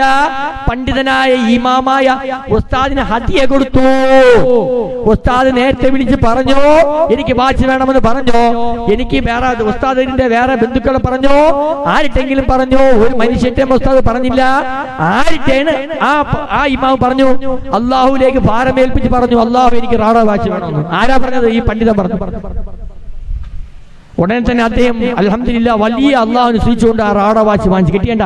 ഇതുപോലെ എത്രയെത്ര അനുഭവങ്ങൾ പണ്ഡിത വര്യന്മാർ നമുക്ക് അറിയിച്ചു തന്നിട്ടുണ്ട്. ഇതൊക്കെ നമ്മൾ ആദ്യം ചോദിക്കേണ്ട എവിടെയാണ്? എന്ത് കാര്യമുണ്ടെങ്കിലും, രോഗമായിരുന്നാലും സാമ്പത്തിക വിഷയമായിരുന്നാലും ബുദ്ധിമുട്ടായാലും പ്രയാസങ്ങളായിരുന്നാലും എവിടെ ആദ്യം ചോദിക്കേണ്ടത്? അള്ളാഹുവിന്റെ മുമ്പിലേക്ക് കൈ ഉയർത്തി ചോദിക്കണം. ആരാണ് അള്ളാഹുവിന്റെ മുമ്പിലേക്ക് കൈ ഉയർത്തി ചോദിച്ചു കഴിഞ്ഞാൽ അള്ളാഹുവിന് വലിയ ഇഷ്ടമെന്നാ പറഞ്ഞത്. അതല്ലേ പറയുന്നത്? എന്താ പറയുന്നത്? അള്ളാഹുവിന്റെ മുമ്പിലേക്ക് ഒരു മനുഷ്യൻ കയ്യുയർത്തി ദുആ ചെയ്താൽ അള്ളാഹുവിന് വലിയ ഇഷ്ടമെന്നാ പറഞ്ഞത്. അപ്പൊ നമ്മൾ എന്ത് ചെയ്യണം? മറ്റുള്ള മുമ്പിലേക്ക് കൈനീട്ടുമ്പോ എത്ര ദിവസം പോകാൻ പറ്റും? 1 ദിവസം പോകാൻ പറ്റും, 2 ദിവസം പോകാൻ പറ്റും, 3 ദിവസം പോകാൻ പറ്റും. പിന്നെ 4ന്റെ എന്ത് ചെയ്യും? 4ന്റെ അവർ നമ്മൾ ഓട്ടിച്ച് അടിച്ച് പുറത്താക്കും. പക്ഷേ അള്ളാഹു പറഞ്ഞ നമ്മളെ ആയുധവും ദുആയാണ്. എന്താണ്? നമ്മളെ ആയുധം ദുആയാണ്. നമ്മളെ വാളോ അല്ലെങ്കിൽ പരിചയോ അല്ലെങ്കിൽ വലിയ എന്തെങ്കിലും ബോംബോ ആണോ ആയുധം? അതവർ റഡാറാണോ അല്ലെങ്കിൽ വലിയ യുദ്ധത്തിന് സാമഗ്രികളാണോ നമ്മുടെ ആയുധം? നമ്മളെ ആയുധം ദുആയാണ്. ദുആ മനുഷ്യൻ ചെയ്ത അള്ളാഹ് സ്വീകരിക്കും. അങ്ങനെ എന്നാൽ ഒരു സത്യവിശ്വാസി സംബന്ധിച്ചിടത്തോളം അവന് ദുആ അള്ളാഹ് സ്വീകരിക്കും എന്ന് പറയുണ്ടായി. അപ്പൊ നമ്മളെ ഏറ്റവും വലിയ ആയുധം ദുആയാണ്. ആ സഹാബി 2 കുത്തുബയ്ക്കിടയ്ക്ക് ദുആ ചെയ്ത് അദ്ദേഹത്തിന്റെ ആവശ്യം പൂർത്തീകരിച്ചു. ബാങ്കിന് ഇഖാമത്തിനിടയ്ക്ക് ദുആ സ്വീകരിച്ചു. സ്വീകാര്യമായ ദുആയ സമയമാണ് ആ സമയങ്ങള്. അപ്പൊ എന്ത് ചെയ്യണം? നമ്മൾ നമസ്കാരക്കാരായിട്ട് മാത്രം പോലെ ഒരു സഹോദരി അവരെ ഭർത്താവിനെ പറയുകയുണ്ടായി. എന്താണ് ഭർത്താവിനെ പറഞ്ഞു വിട്ടത്? ഇക്ക, നിങ്ങൾ പള്ളിയിൽ പോയിട്ട് ഉടനെ വരരുത്. എന്താണ്? നിങ്ങൾ പള്ളി നമസ്കരിക്കാൻ പോവുകയാണല്ലോ, നിങ്ങൾ ഇങ്ങനെ ദിവസമായിട്ട് പള്ളിയിൽ പോയിട്ട് ഓടി വരികയാണല്ലോ, നിങ്ങൾ എന്തുകൊണ്ട് നിങ്ങളെ റബ്ബിനോട് ഒന്നും ചോദിക്കുന്നില്ലേ? ആ സഹോദരി ആരെന്നറിയാമോ? നമ്മൾ എവിടെ പോയിരുന്നാലും ആ സഹോദരിയെ പറയുമ്പോൾ, ആ സഹോദരിയെ പറ്റി പറയുമ്പം ഏത് മരപ്പി വീട്ടിൽ പോയിരുന്നാലും, കല്യാണ വീട്ടിൽ പോയിരുന്നാലും, ഏത് സദസ്സിൽ പോയിരുന്നാലും അള്ളാഹുവിനെ പറ്റി, ആഖിറത്തെ പറ്റി ആ സഹോദരി പറയും. ആ സഹോദരി ഉമ്മ ഇന്ന് ജീവിച്ചിരിക്കുക. ഞാൻ ആ വീട്ടിൽ പോകുമ്പോ എന്റെ പേര് എടുത്തു ചോദിക്കും, ഹക്കീമേ സുഗന്ധന്. വർഷങ്ങൾക്ക് ശേഷം ഞാൻ ആ ഉമ്മയെ കാണാൻ പോയി. വർഷങ്ങൾക്ക് ശേഷം ഞാൻ എന്റെ ഓർമ്മ വെച്ചിങ്ങനെ ഒരു 30 കൊല്ലം കൂട്ടിക്കോളി എന്നെ പറയാൻ പറ്റും. ആ ഉമ്മ എന്റെ ഹക്കീമേ സുഖം തന്നെ. എന്റെ മകളെ ഞാൻ പ്രസവിച്ചപ്പോൾ നിന്റെ ഉമ്മ നിന്നെ പ്രസവിച്ച ഒരു ഡേറ്റ് എന്ന് പറഞ്ഞു. വലിയ മുഹബത്ത്, സ്നേഹം, ഇൽമും പാണ്ഡിത്യമുള്ള ഉമ്മ. അവർ മകളും അതുപോലെ. ആ മകളാണ് ഭർത്താവിനെ പറഞ്ഞു വിട്ട് എന്താണ്? ഇക്ക, നിങ്ങൾ പള്ളിയിൽ പോയിട്ട് നമസ്കരിച്ച് ഓടി വരരുത്. അള്ളാഹുവിന്റെ മുമ്പിലേക്ക് നിങ്ങൾ കൈയോർത്തി ചോദിച്ചിട്ട് വരീം. അതാണ് ഭാര്യമാരായിരിക്കണം. ഇങ്ങനത്തെ ഭാര്യമാരാണെങ്കിൽ അതാണ് കുടുംബം, ബന്ധങ്ങൾ എന്ന് പറയുന്നത്. ഇന്ന് നോക്കണം എന്തിനാണ്? ഇന്ന് ഭാര്യ നോക്കണത് കോളേജിൽ പോണ പെൺകുട്ടിയുണ്ടാണ്, അത് ജോലിയുള്ള പെൺകുട്ടിയാണ്. ഭാര്യയ്ക്കും ജോലിയാണ്, ഭർത്താവിനും ജോലിയാണ്. തിരക്കിയുടെ കാലഘട്ടം നടന്നിരിക്കുന്നത്. ഇതുപോലുള്ള മഹത്തക്കളായ, ഇതുപോലുള്ള ആലിമത്തായ, ഇതുപോലെ പാണ്ഡിത്യമുള്ള പെൺകുട്ടികളെ വേണം നമ്മള് ഇന്ന് നമ്മളെ മക്കൾക്ക് തിരഞ്ഞെടുക്കേണ്ടത്. ആ സഹോദരി പറഞ്ഞു ഇന്ന് മറക്കാൻ പറ്റുന്നില്ല. ആ സഹോദരനെ പറഞ്ഞാണ് ദുആ ചെയ്യാൻ പറഞ്ഞു, നിങ്ങൾ അള്ളാഹുവിനെ ചോദിച്ചിട്ട് വരീന്ന് പറഞ്ഞു. അപ്പൊ നമ്മൾ എന്ത് ചെയ്യണം? എല്ലാ കാര്യങ്ങളും നിങ്ങൾ അള്ളാഹുവിലേക്ക് ചോദിച്ച് മടങ്ങുന്നവരായി മാറണം. ഇന്ന് മനസ്സിലാക്കിയില്ലേ? ഇന്ന് നമ്മൾ ആ ദീനിന്റെ മജ്‌ലിസ് സംഘടിച്ചപ്പോൾ പല പണ്ഡിതന്മാരും നമ്മുടെ നാട്ടിൽ വന്നു. പല പണ്ഡിതന്മാരും ഇവിടെ വരികയുണ്ടായി. ഇന്ന് ഏറ്റവും പ്രധാനപ്പെട്ട നമ്മുടെ തഴവ ഉസ്താദ് ലോകം അറിയപ്പെടുന്ന പണ്ഡിതനാ. ആ പണ്ഡിതനെ പറഞ്ഞത് എപ്പോഴും പ്രസംഗിക്കുമ്പോൾ പറയാറുണ്ട്, തഴവ ഉസ്താദിന്റെ പേര് പറഞ്ഞുകൊണ്ട് സദസ്സ് അവസാനിക്കുന്നുമ്പേ ഏത് പണ്ഡിതനായിരുന്നാലും തഴവ ഉസ്താദിന്റെ ഒരു ചെറിയ വാചകമെങ്കിലും പറയാതെ സദസ്സ് അവസാനിപ്പിക്കില്ല. എന്താ പറഞ്ഞത്? നിങ്ങളുടെ ഭൗതിക വിദ്യാഭ്യാസം നല്ലതാണ്, ആത്മീയ വിദ്യാഭ്യാസം ഇല്ലെങ്കിൽ ബ്രേക്ക് ഇല്ലാത്ത വാഹനം പോലെ എന്നാണ് തഴവാവസ്ഥ പഠിപ്പിച്ചത്. എന്താണ്? ഭൗതിക വിദ്യാഭ്യാസം നല്ലതാണ്, പക്ഷേ നിങ്ങളുടെ മക്കൾക്ക് ആത്മീയ വിദ്യാഭ്യാസം കൊടുത്തില്ല എങ്കിൽ ബ്രേക്ക് ഇല്ലാത്ത വാഹനം പോലെ എന്ന് പറഞ്ഞു. വലിയ ഉദാഹരണമല്ലേ? ആ പണ്ഡിതന്റെ ചെറുമകനാണ് ഇവിടെ വന്ന് എന്റെ ഈ റമളാൻ മുന്നൊരുക്കം പ്രോഗ്രാമില് 3ാമത്തെ പ്രോഗ്രാം ഇന്നലെ രാത്രി നസീഹത്ത് ചെയ്തത്. അതായത് അൽ ഹാഫിസ് കുമ്മൻ നിസാമുദ്ദീൻ അസ്സരി ഉസ്താദ്. ആ അദ്ദേഹത്തിന്റെ പ്രസംഗത്തിൽ എനിക്ക് മനസ്സിലായത്, ഒരിക്കലും അതിൽ ഒരു വാചകമോ ഒരു പ്രവൃത്തിയോ ഒരു നോട്ടമോ ഒന്നും അതിൽ നിന്ന് എടുത്ത് മാറ്റാനില്ല. 100% ഹദീസും ഖുർആനും വെച്ചുകൊണ്ടാണ് ആ പണ്ഡിതൻ പ്രഭാഷണം നടത്തിയത്. ഉയർന്ന ദർജ അല്ലാഹു കൊടുത്ത് അനുഗ്രഹിക്കുമാറാകട്ടെ. അപ്പൊ നമ്മൾ എന്ത് ചെയ്യണം? ദീനിന്റെ മജ്‌ലിസൊക്കെ നമ്മൾ സംഘടിപ്പിക്കണം, ദീന് വ്യാപിപ്പിക്കണം. പള്ളികളെ ഇമാമിങ്ങളെ, സബ് ഇമാമിങ്ങളെ, അസിസ്റ്റന്റ് ഇമാമിങ്ങളെ, മോദീൻ സാഹിബിനെ, ഇവരൊക്കെ പാണ്ഡിത്യമുള്ളവരാ. നമ്മളെ പള്ളിയിൽ തന്നെ ആഫിദാണ് മോദീൻ സാഹിബ്, ഫയാസ് ആഫിദ. അവരെ പ്രയോജനപ്പെടുത്തി എടുക്കുന്നില്ലെന്നാണ് എനിക്ക് പറയാനുള്ളത്. പണ്ഡിതന്മാരെ പ്രയോജനപ്പെടുത്തി എടുക്കുന്നില്ല. ഓരോ മഹലുകളും അവരെ ഒരു സൈഡിൽ ഒതുക്കി നിർത്തിയിരിക്കുകയാണ്. ഇന്ന് ആ പണ്ഡിതന്മാരെല്ലാം റോട്ടിലിറക്കി ഇതുപോലെ പ്രഭാഷണങ്ങൾ നടത്തി ദീനീയ മജ്‌ലിസുകൾ നടത്തിയിരുന്നെങ്കിൽ ഇന്ന് ഈ നാട് നശിക്കുകയായിരുന്നു. ഇന്ന് കണ്ടില്ലേ, പണ്ടുമുള്ള ആബിദുസ്തായിരുന്ന കാലഘട്ടത്തൊക്കെ നമ്മൾ മനസ്സിലാക്കി കഴിഞ്ഞത് എന്താണെന്നറിയാമോ? ഇടയ്ക്കിടയ്ക്ക് ഞായറാഴ്ച ദിവസങ്ങളിലെങ്കിലും ഓരോ ഗല്ലികളിലും ഓരോ വക്കാലകളിലും ഓരോ തെരുവുകളിലും പോയി സഹോദരിമാരെ ഒരു സൈഡിൽ മാറ്റി മറയിട്ടിരിക്കുകയും പുരുഷന്മാർ വന്ന് ഒരു സൈഡിൽ ഇരിക്കുകയും ദീനിന്റെ മജ്‌ലിസിൽ പറഞ്ഞു കൊടുക്കുകയും ചെയ്യും. അങ്ങനെ ദീന് പഠിക്കുകയും ചെയ്യും. അവരുടെ മക്കൾ ദീനിയായിട്ട് വരും, അവർ ദീനിയായിട്ട് വരും. ഇതൊരു ഇഞ്ചക്ഷനാണ്, ഇതൊരു മരുന്നാണ്, ഇതൊരു ദഅവത്താണ്, ഇതൊരു പ്രബോധനമാണ്.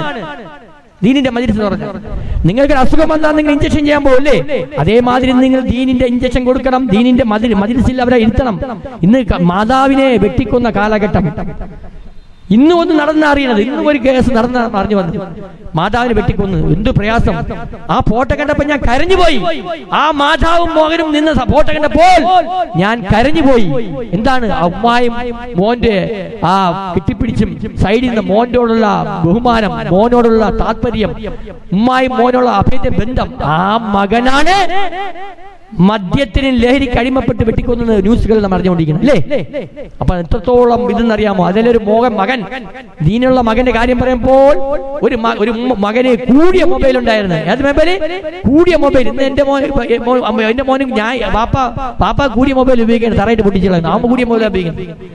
പക്ഷേ കൂടിയൊരു മൊബൈലുള്ള ഒരു മകൻ, ഉമ്മാരെ കയ്യിൽ നിന്ന് മകൻ ഇല്ലാത്ത സമയത്ത് മോൻ ചാർജിട്ട് വെച്ച് പോയോ, എന്താ തരത്തില് ആ മൊബൈൽ ഒന്ന് പൊട്ടിപ്പോയി. ആരെ കയ്യിൽ നിന്ന് പൊട്ടിപ്പോയി?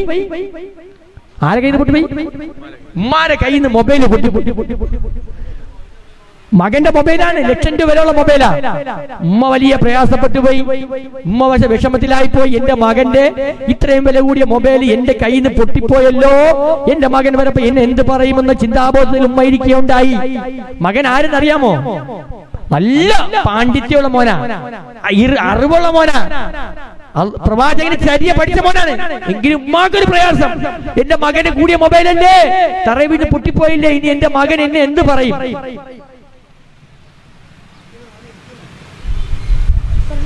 പക്ഷേ മകൻ വന്നു ഉമ്മാടെ അടുത്ത് ഉമ്മ വിഷമിച്ച് നിൽക്കുകയാണ്. ഉമ്മ വലിയ പ്രയാസത്തിലാണ്. മകൻ വന്ന് ഉമ്മായെ കെട്ടിപ്പിടിച്ചോണ്ട് പറഞ്ഞു, ഉമ്മ പൊന്നുമ്മ, എനിക്ക് ഉമ്മയാണ് വലുത്, മൊബൈലല്ല വലുത്. ആ പാണ്ഡിത്യമുള്ള മോൻ എന്താ ഉമ്മയെ കെട്ടിപ്പിടിച്ചിട്ട് പറഞ്ഞു, ഉമ്മ വിഷമിക്കല്ലേ ഉമ്മ, എനിക്ക് ഉമ്മയാണ് വലുത്, മൊബൈലല്ല ഉമ്മ. അതാണ് പാണ്ഡിത്യം. പാണ്ഡിത്യമില്ലാത്ത മക്കളെന്ന് ഇന്നൊരു പണ്ട് വലിയൊരു സമ്പന്നനായ മനുഷ്യൻ എന്നെ കാണാറുണ്ടായിരുന്നു. ഞാൻ അവിടെ പോവാറുണ്ട്, എന്റെ ബന്ധു കൂടെയാണ്. അദ്ദേഹം എന്നെ പഠിപ്പിച്ച ചില കാര്യങ്ങളൊക്കെ നല്ല അറിവ് പഠിപ്പിച്ചു. അദ്ദേഹം നല്ല അറിവ് എന്നെ പഠിപ്പിച്ചു. ഞാൻ ആരായിരിക്കണമെന്ന്, ആര് പൂന്തുറ അബ്ദുൽ ഹക്കീം ആരാധിക്കണം എന്ന് പഠിപ്പിച്ചു. എന്നെ എന്താ പഠിപ്പിച്ചത്? ആരെങ്കിലും പൈസ ചോദിക്കാമെന്നാ നീ പറയണം എന്റെ പൈസ ഇല്ലെന്ന്. ആ പണ്ഡിത ആ സമ്പന്നനായ മനുഷ്യൻ പറഞ്ഞതിന് എന്റെ അടുത്ത് ഇഷ്ടംപോലെ ആൾക്കാർ വരാറുണ്ടേ, എന്നെ കാണാൻ വരാറുണ്ടേ. ഞാൻ പറയണെന്നറിയാം, ആര് പൈസക്ക് വന്നാലും ഞാൻ പറയും എനിക്ക് പൈസ ഇപ്പൊ ഞാൻ ഇത്തിരി പോലെ കടത്തിലാണ്, ഞാൻ ഇത്തിരി 2-3 പൈസ ഒരു ഇടപാടി അല്പം പൈസ കുറവുന്നു. അങ്ങനെ ബുദ്ധി പഠിക്കണം. ബുദ്ധി പറഞ്ഞു തരുന്നു. മദ്യപാനിയാണ് അദ്ദേഹം. അപ്പൊ പുറത്തുനിന്ന് ഒരാൾ അദ്ദേഹം മദ്യപാനിയാണ്. എന്റെ ഒരു ഉപദേശം തന്നെ, ആ മദ്യപാനിയ മനുഷ്യനെ കണ്ടിട്ട് വേറെ ആളെ പറഞ്ഞതറിയാം, ഹക്കീമേ നീ അദ്ദേഹത്തിനെ പോലെ പഠിക്കണം.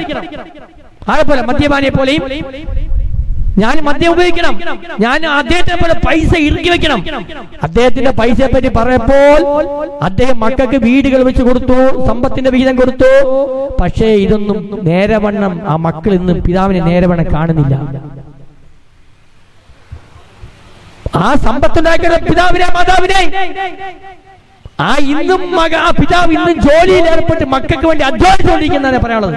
ഇതുവരെ ആ മക്കളെ കൊണ്ട് ആ പിതാവിനൊരു രക്ഷ ഉണ്ടായില്ല. ആ മക്കൾക്ക് ഉണ്ടാക്കിയ സമ്പത്ത് കൊണ്ട് ഈ പിതാവിനൊരു ഇന്നും അദ്ദേഹം ജോലിയിൽ ഏർപ്പെട്ടുകൊണ്ടിരിക്കുന്ന പരിപാടിയാണ്. ഇന്നും കഷ്ടപ്പാടിലാണ് അദ്ദേഹം. എന്ത് കഷ്ടപ്പാട്? പൈസ കഷ്ടപ്പാടല്ല. ഇന്നും അദ്ദേഹം രാവിലെ എഴുന്നേറ്റ് ജോലി. അദ്ദേഹം റിസ്റ്റായോ? ഇല്ല. അപ്പൊ അതിൽ നമ്മൾ മനസ്സിലാക്കാനുള്ളത്, മക്കൾക്ക് ദീനീയ വിദ്യാഭ്യാസം നിങ്ങൾ കൊടുക്കണം എന്ന് എനിക്ക് പറയാനുള്ളൂ. അതല്ലേ ആ മൊബൈൽ പൊട്ടിയ മോനെ ഇൽമുള്ള മോനായിട്ട് അമ്മായത് കെട്ടിപ്പിടിച്ചു. ഉമ്മ എനിക്ക് മൊബൈലല്ല വലുതല്ല ഉമ്മ, എന്റെ പൊന്നാര ഉമ്മ, നിങ്ങൾ 9 മാസം നിങ്ങൾ മരണവെപ്രാളം കൊണ്ട് എന്നെ ഗർഭം ചുമന്നു, നിങ്ങൾ എന്നെ പ്രസവിച്ചു, നിങ്ങൾക്ക് ഈ ലോകത്ത് എനിക്ക് എന്ത് തന്നാലും കടപ്പാട് തീരുമെന്ന് പറഞ്ഞിട്ട് ഉമ്മ. അതാണ് മനുഷ്യൻ, അതാണ് മനുഷ്യൻ. അതുകൊണ്ട് നമ്മൾ എന്ത് ചെയ്യണം? മാതാവിന്റെ കാൽപാദത്തിന് സ്വർഗ്ഗമെന്ന് പറഞ്ഞു. ഇബ്രാഹിം നബി അലൈഹി സ്വലാം എപ്പോഴും പോണ സമയത്ത് ഉമ്മ ആണ് ചോദിക്കുന്ന പതിവാണ്.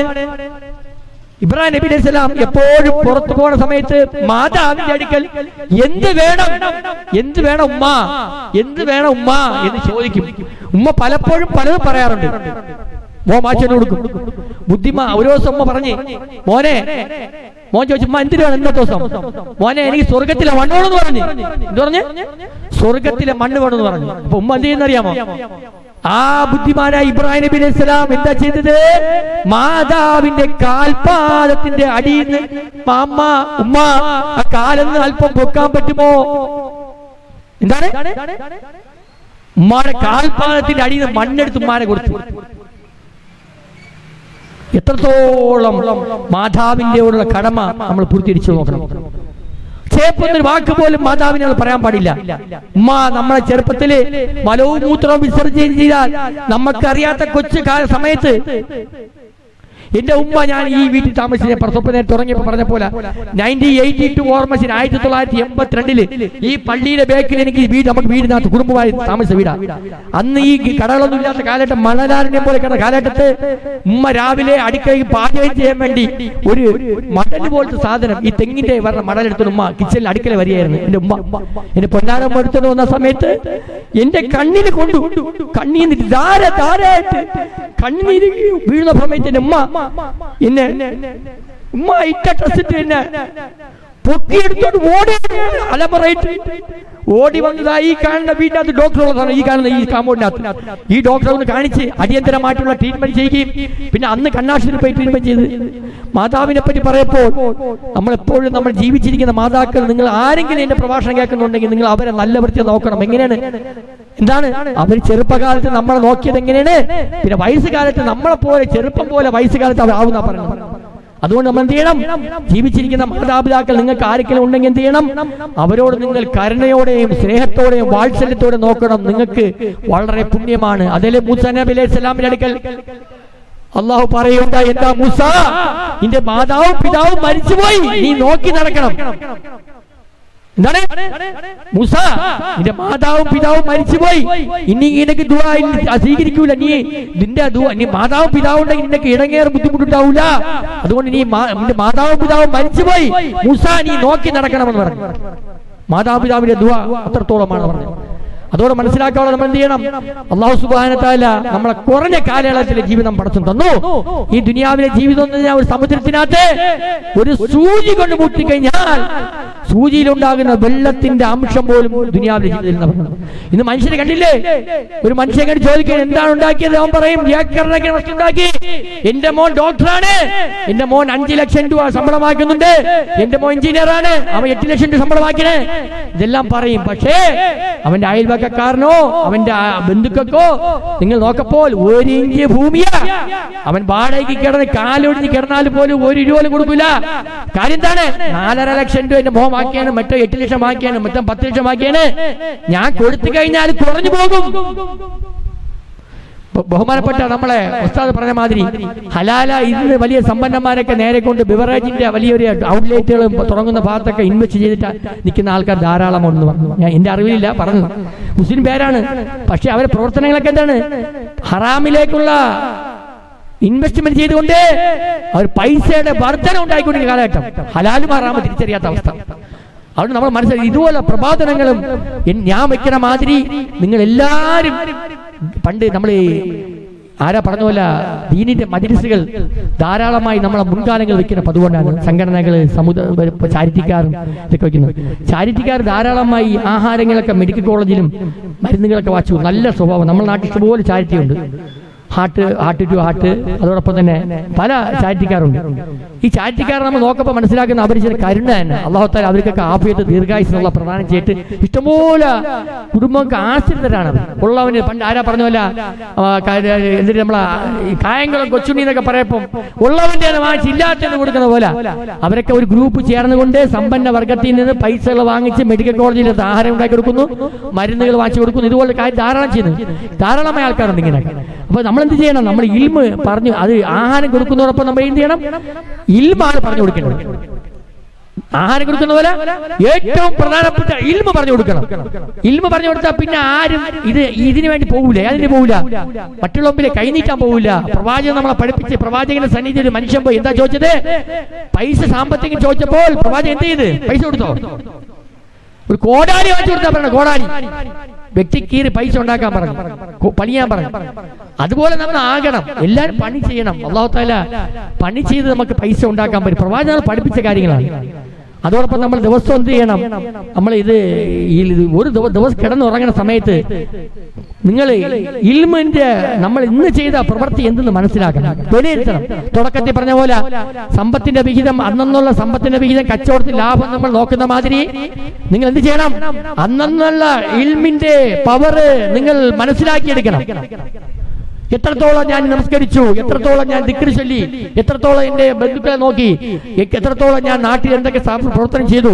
എനിക്ക് ചെറിയ ശമ്പളമാണെങ്കിലും അതിന് കുറഞ്ഞ പൈസ കൊടുത്താൽ പോലും അതും എനിക്ക് വലിയ പ്രതിഫലമാണ് പടച്ചോൻ തരുന്നത്. അല്ലെങ്കിൽ കാരക്കത്തിന് കൊടുത്തപ്പോൾ കേട്ട പ്രതിഫലം എന്ന് പറഞ്ഞില്ലേ? സഹാബാക്കളുടെ കാലത്ത് അന്ന് യുദ്ധസന്നാഹത്തിന് പുറപ്പെടാൻ വേണ്ടി ഒരു കൈയില്ലാത്ത സഹോദരി, കാലും കൈയില്ലാത്ത സഹോദരി പ്രവാചകന്റെ സന്നിധിയിലേക്ക് കൊടുക്കാനൊന്നും ഇല്ലെന്ന് പറഞ്ഞ് ഓടിപ്പോയൊരു യൂതന്റെ തോട്ടത്തിലേക്ക് വെള്ളം കോരി കൊടുത്ത കഥ നമുക്ക് അറിയാവുന്നതാ അല്ലേ? അല്ലേ? അറിയാലോ നമുക്ക്. എന്താ കൊടുത്തത്? ഒരു ഈത്തപ്പഴത്തിന്റെ ഈത്തപ്പഴം കൊടുത്തത്. അതിന്റെ പ്രതിഫലം അറിയാമോ? ആ ഈത്തപ്പഴം പ്രതിഫലം ഏറ്റവും വലിയ പ്രതിഫലം എന്നാ പറഞ്ഞത്. അല്ലെ ഒരു ദിവസം മസ്ജിദ് നബവിയിലേക്ക് ഒരു ആള് വന്ന് എന്താ പറഞ്ഞത്? എന്താ പറഞ്ഞത്? ഇന്ന് ഒരാളെ ഈ സൽക്കരിക്കാൻ ആരെങ്കിലും ഉണ്ടെന്നിട്ട്, ഇന്ന് ഈ അതിഥിയെ സൽക്കരിക്കാൻ ആരെങ്കിലും ഉണ്ടാകും ചേച്ചി. അപ്പൊ അവിടുത്തെ ആൾക്കാർ പറഞ്ഞു ഇന്ന് ആരും. അങ്ങനെ ഒരു സഹാബി ഏറ്റു. ആ ഏറ്റ സഹാബി ആരാണെന്ന് അറിയാമോ? ഏറ്റതിന് ശേഷം ഈ സഹാബി ആ മസ്ജിദ് നബവിന്ന് ഈ അതിഥിയെ വിളിച്ചിട്ട് വീട്ടിൽ പോയപ്പോ ഭാര്യയും മക്കളും ഒക്കെ ഉണ്ടായിരുന്നു. അവിടെ ആഹാരം ഒരാൾക്ക് പോലും കഴിക്കാനുള്ള ആഹാരം ആ വീട്ടിലില്ല. എന്താണ്? ഒരു ആൾക്ക് പോലും കഴിക്കാൻ ആഹാരമില്ല. പക്ഷേ അവർ അതിഥിയെ സ്വീകരിച്ചു. അവരെന്ത് ബുദ്ധി ചെയ്തു? വിളക്കുകൾ അണയ്ക്കാൻ പറഞ്ഞു. ആഹാരത്തളിക കൊണ്ട് വെക്കുന്നുമ്പേ വിളക്കുകൾ അണച്ച് കാലി പാത്രം പോലെ കൊണ്ട് വെക്കുകയും ഈ അതിഥിയുടെ പാത്രം മാത്രം ആഹാരം വെക്കുകയും ചെയ്തു. പക്ഷേ ആ അതിഥി കഴിച്ചു. അതിഥി സൂപ്പർ എല്ലാം കഴിച്ചു തീർന്ന് ആള് കൈ കഴുകി പുറത്തിറങ്ങിയപ്പോൾ ലൈറ്റ് വണച്ച് പാത്രങ്ങൾ മാറ്റി. അല്ലാഹു സുബ്ഹാനഹു വ തആല ആ മനുഷ്യനെ സ്വീകരിച്ചതായിട്ട് പ്രവാചകൻ പ്രഖ്യാപിച്ചു പറഞ്ഞു. ആ സൽക്കാരം സ്വീകാര്യമായ സൽക്കാരം എന്ന് പറഞ്ഞു. ഇന്ന് ആരാ ചെയ്യുന്നത്? ഇന്ന് നമ്മൾ ഒരുമിച്ച് പോകുകയാണെങ്കിൽ പോലും ഒരു ചായ പോലും കുടിക്കാൻ വേണ്ടി 3 പേരുണ്ടെങ്കിൽ ഇറങ്ങൂല ഒരാൾ. കാര്യം 3 ചായ 3 കടിയും കടിക്കുന്നു പറയും, ഇറങ്ങത്തില്ല. ഇടയ്ക്ക് ഒരു ദിവസം ഞാൻ ഒരു യാത്ര പുറപ്പെട്ട സമയത്ത് എൻ്റെ കയ്യിൽ പൈസ ഇല്ലായിരുന്നു. 8 മണിക്കാണ് വണ്ടി കയറിയത്. കയ്യിലൊന്നും പൈസ എടുത്തിട്ടില്ലായിരുന്നു. 8 മണിക്ക് കയറി 3:30 മണി വരെ 8 മണിക്ക് കയറി 3:30 മണി വരെ ഞാൻ ആ വാഹനം സഞ്ചരിച്ചു. എത്ര മണിക്ക്? രാവിലെ 8 മണിയാണ്. എന്റെ കയ്യിൽ പൈസ ഇല്ലാത്തതിന്റെ പേര് ഞാൻ മിണ്ടാതെ ഇരുന്നു. ഈ മനുഷ്യൻ എന്നെ കൊണ്ട് എല്ലായിടത്തും പോയി കറങ്ങി തിരിച്ച് വീട്ടിൽ കൊണ്ടാക്കി. ഞാൻ അവിടെ വന്നു. പക്ഷെ ഞാൻ ആ പൈസ കൊണ്ട് മാറ്റി കുടിച്ചെന്നെങ്കിൽ ഉദാഹരണം പറഞ്ഞത്, ഓരോ വിഭാഗക്കാർ ഓരോ രീതിയിലാണ് ജീവിതം നയിക്കുന്നത്. എന്തു വന്നാലും ഈ നമ്മുടെ ഈ ദുനിയാവിലെ ജീവിതത്തെ കുറഞ്ഞ ഈ കാലയളവിലെ ജീവിതം നമ്മൾ പരലോകത്തിന്റെ ജീവിതം നന്നാക്കിയെടുക്കുന്നതിന് പരിശ്രമത്തിൽ മുഴുകണം നമ്മൾ എല്ലാവരും. അത് നമുക്ക് പുണ്യമാകുന്ന റമളാൻ മാസം നമുക്ക് പ്രയോജനപ്പെടുത്തിയെടുക്കണം. അള്ളാഹുവിന്റെ പരിശുദ്ധ കലാം അവതരിപ്പിച്ച മാസങ്ങളാണ്, വലിയ പ്രതിഫലം കിട്ടുന്ന മാസങ്ങളാണ്. അള്ളാഹുവിന്റെ പരിശുദ്ധ കലാം സ്ഥിരം പാരായണം ചെയ്യുന്ന ഒരാൾ മരിച്ചു കഴിഞ്ഞാൽ ആ മനുഷ്യൻ ജനാസ അവിടെ അടക്കപ്പെട്ട് പോയി കഴിഞ്ഞാൽ ആ കൂട്ടുകാരനായിട്ട് കബറിലേക്ക് ഒരാൾ വരും എന്ന് പറഞ്ഞു. കൂട്ടുകാരനായിട്ട് കബറിലേക്ക് ഒരാൾ വരും. അത് ആരാണെന്ന് ആര് ചോദിച്ചു? കബർവാസി ചോദിക്കും. അതായത് സ്ഥിരമായിട്ട് അള്ളാഹുവിന്റെ പരിശുദ്ധ കലാം പാരായണം ചെയ്യുന്ന ഒരാൾ മരിച്ചു കഴിഞ്ഞാൽ കബറിലേക്ക് കൂട്ടുകാരനായിട്ട് ആ പരിശുദ്ധ കലാം പോകുന്നു പറഞ്ഞു. അപ്പൊ ആ കബർവാസി ചോദിക്കും, ആരെന്ന് ചോദിക്കും. അപ്പൊ ആ കബർവാസി പറയും, കബർവാസിയോട് ആ കൂട്ടുകാരൻ പറയും, നിങ്ങൾ സ്ഥിരമായിട്ട് പാരായണം ചെയ്യണ ഖുർആൻ എന്ന് പറഞ്ഞ്.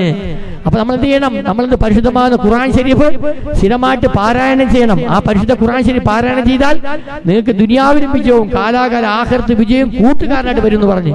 അതോടൊപ്പം തന്നെ നമ്മൾ എന്ത് ചെയ്യണം? നമസ്കാരം 5 നേരം നമസ്കാരം കൃത്യനിഷ്ഠയോടെ പള്ളിയിൽ പോയി ജമാഅത്തായിട്ട് നമസ്കരിക്കണം. നോമ്പ് കൃത്യമായി ഈ പരിശുദ്ധ റമളാൻ മാസം 30 നോമ്പ് കൃത്യമായി അനുഷ്ഠിക്കണം.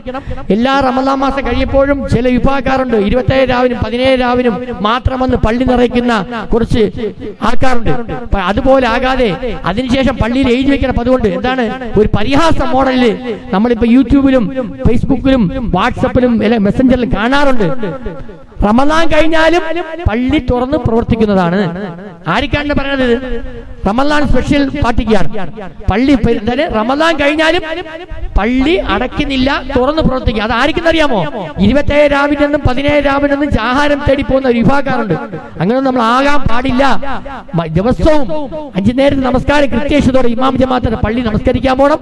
അതോടൊപ്പം നോമ്പ് കൃത്യമായി അനുഷ്ഠിക്കണം. അതുപോലെ സുന്നത്ത് നമസ്കാരം വർദ്ധിപ്പിക്കണം.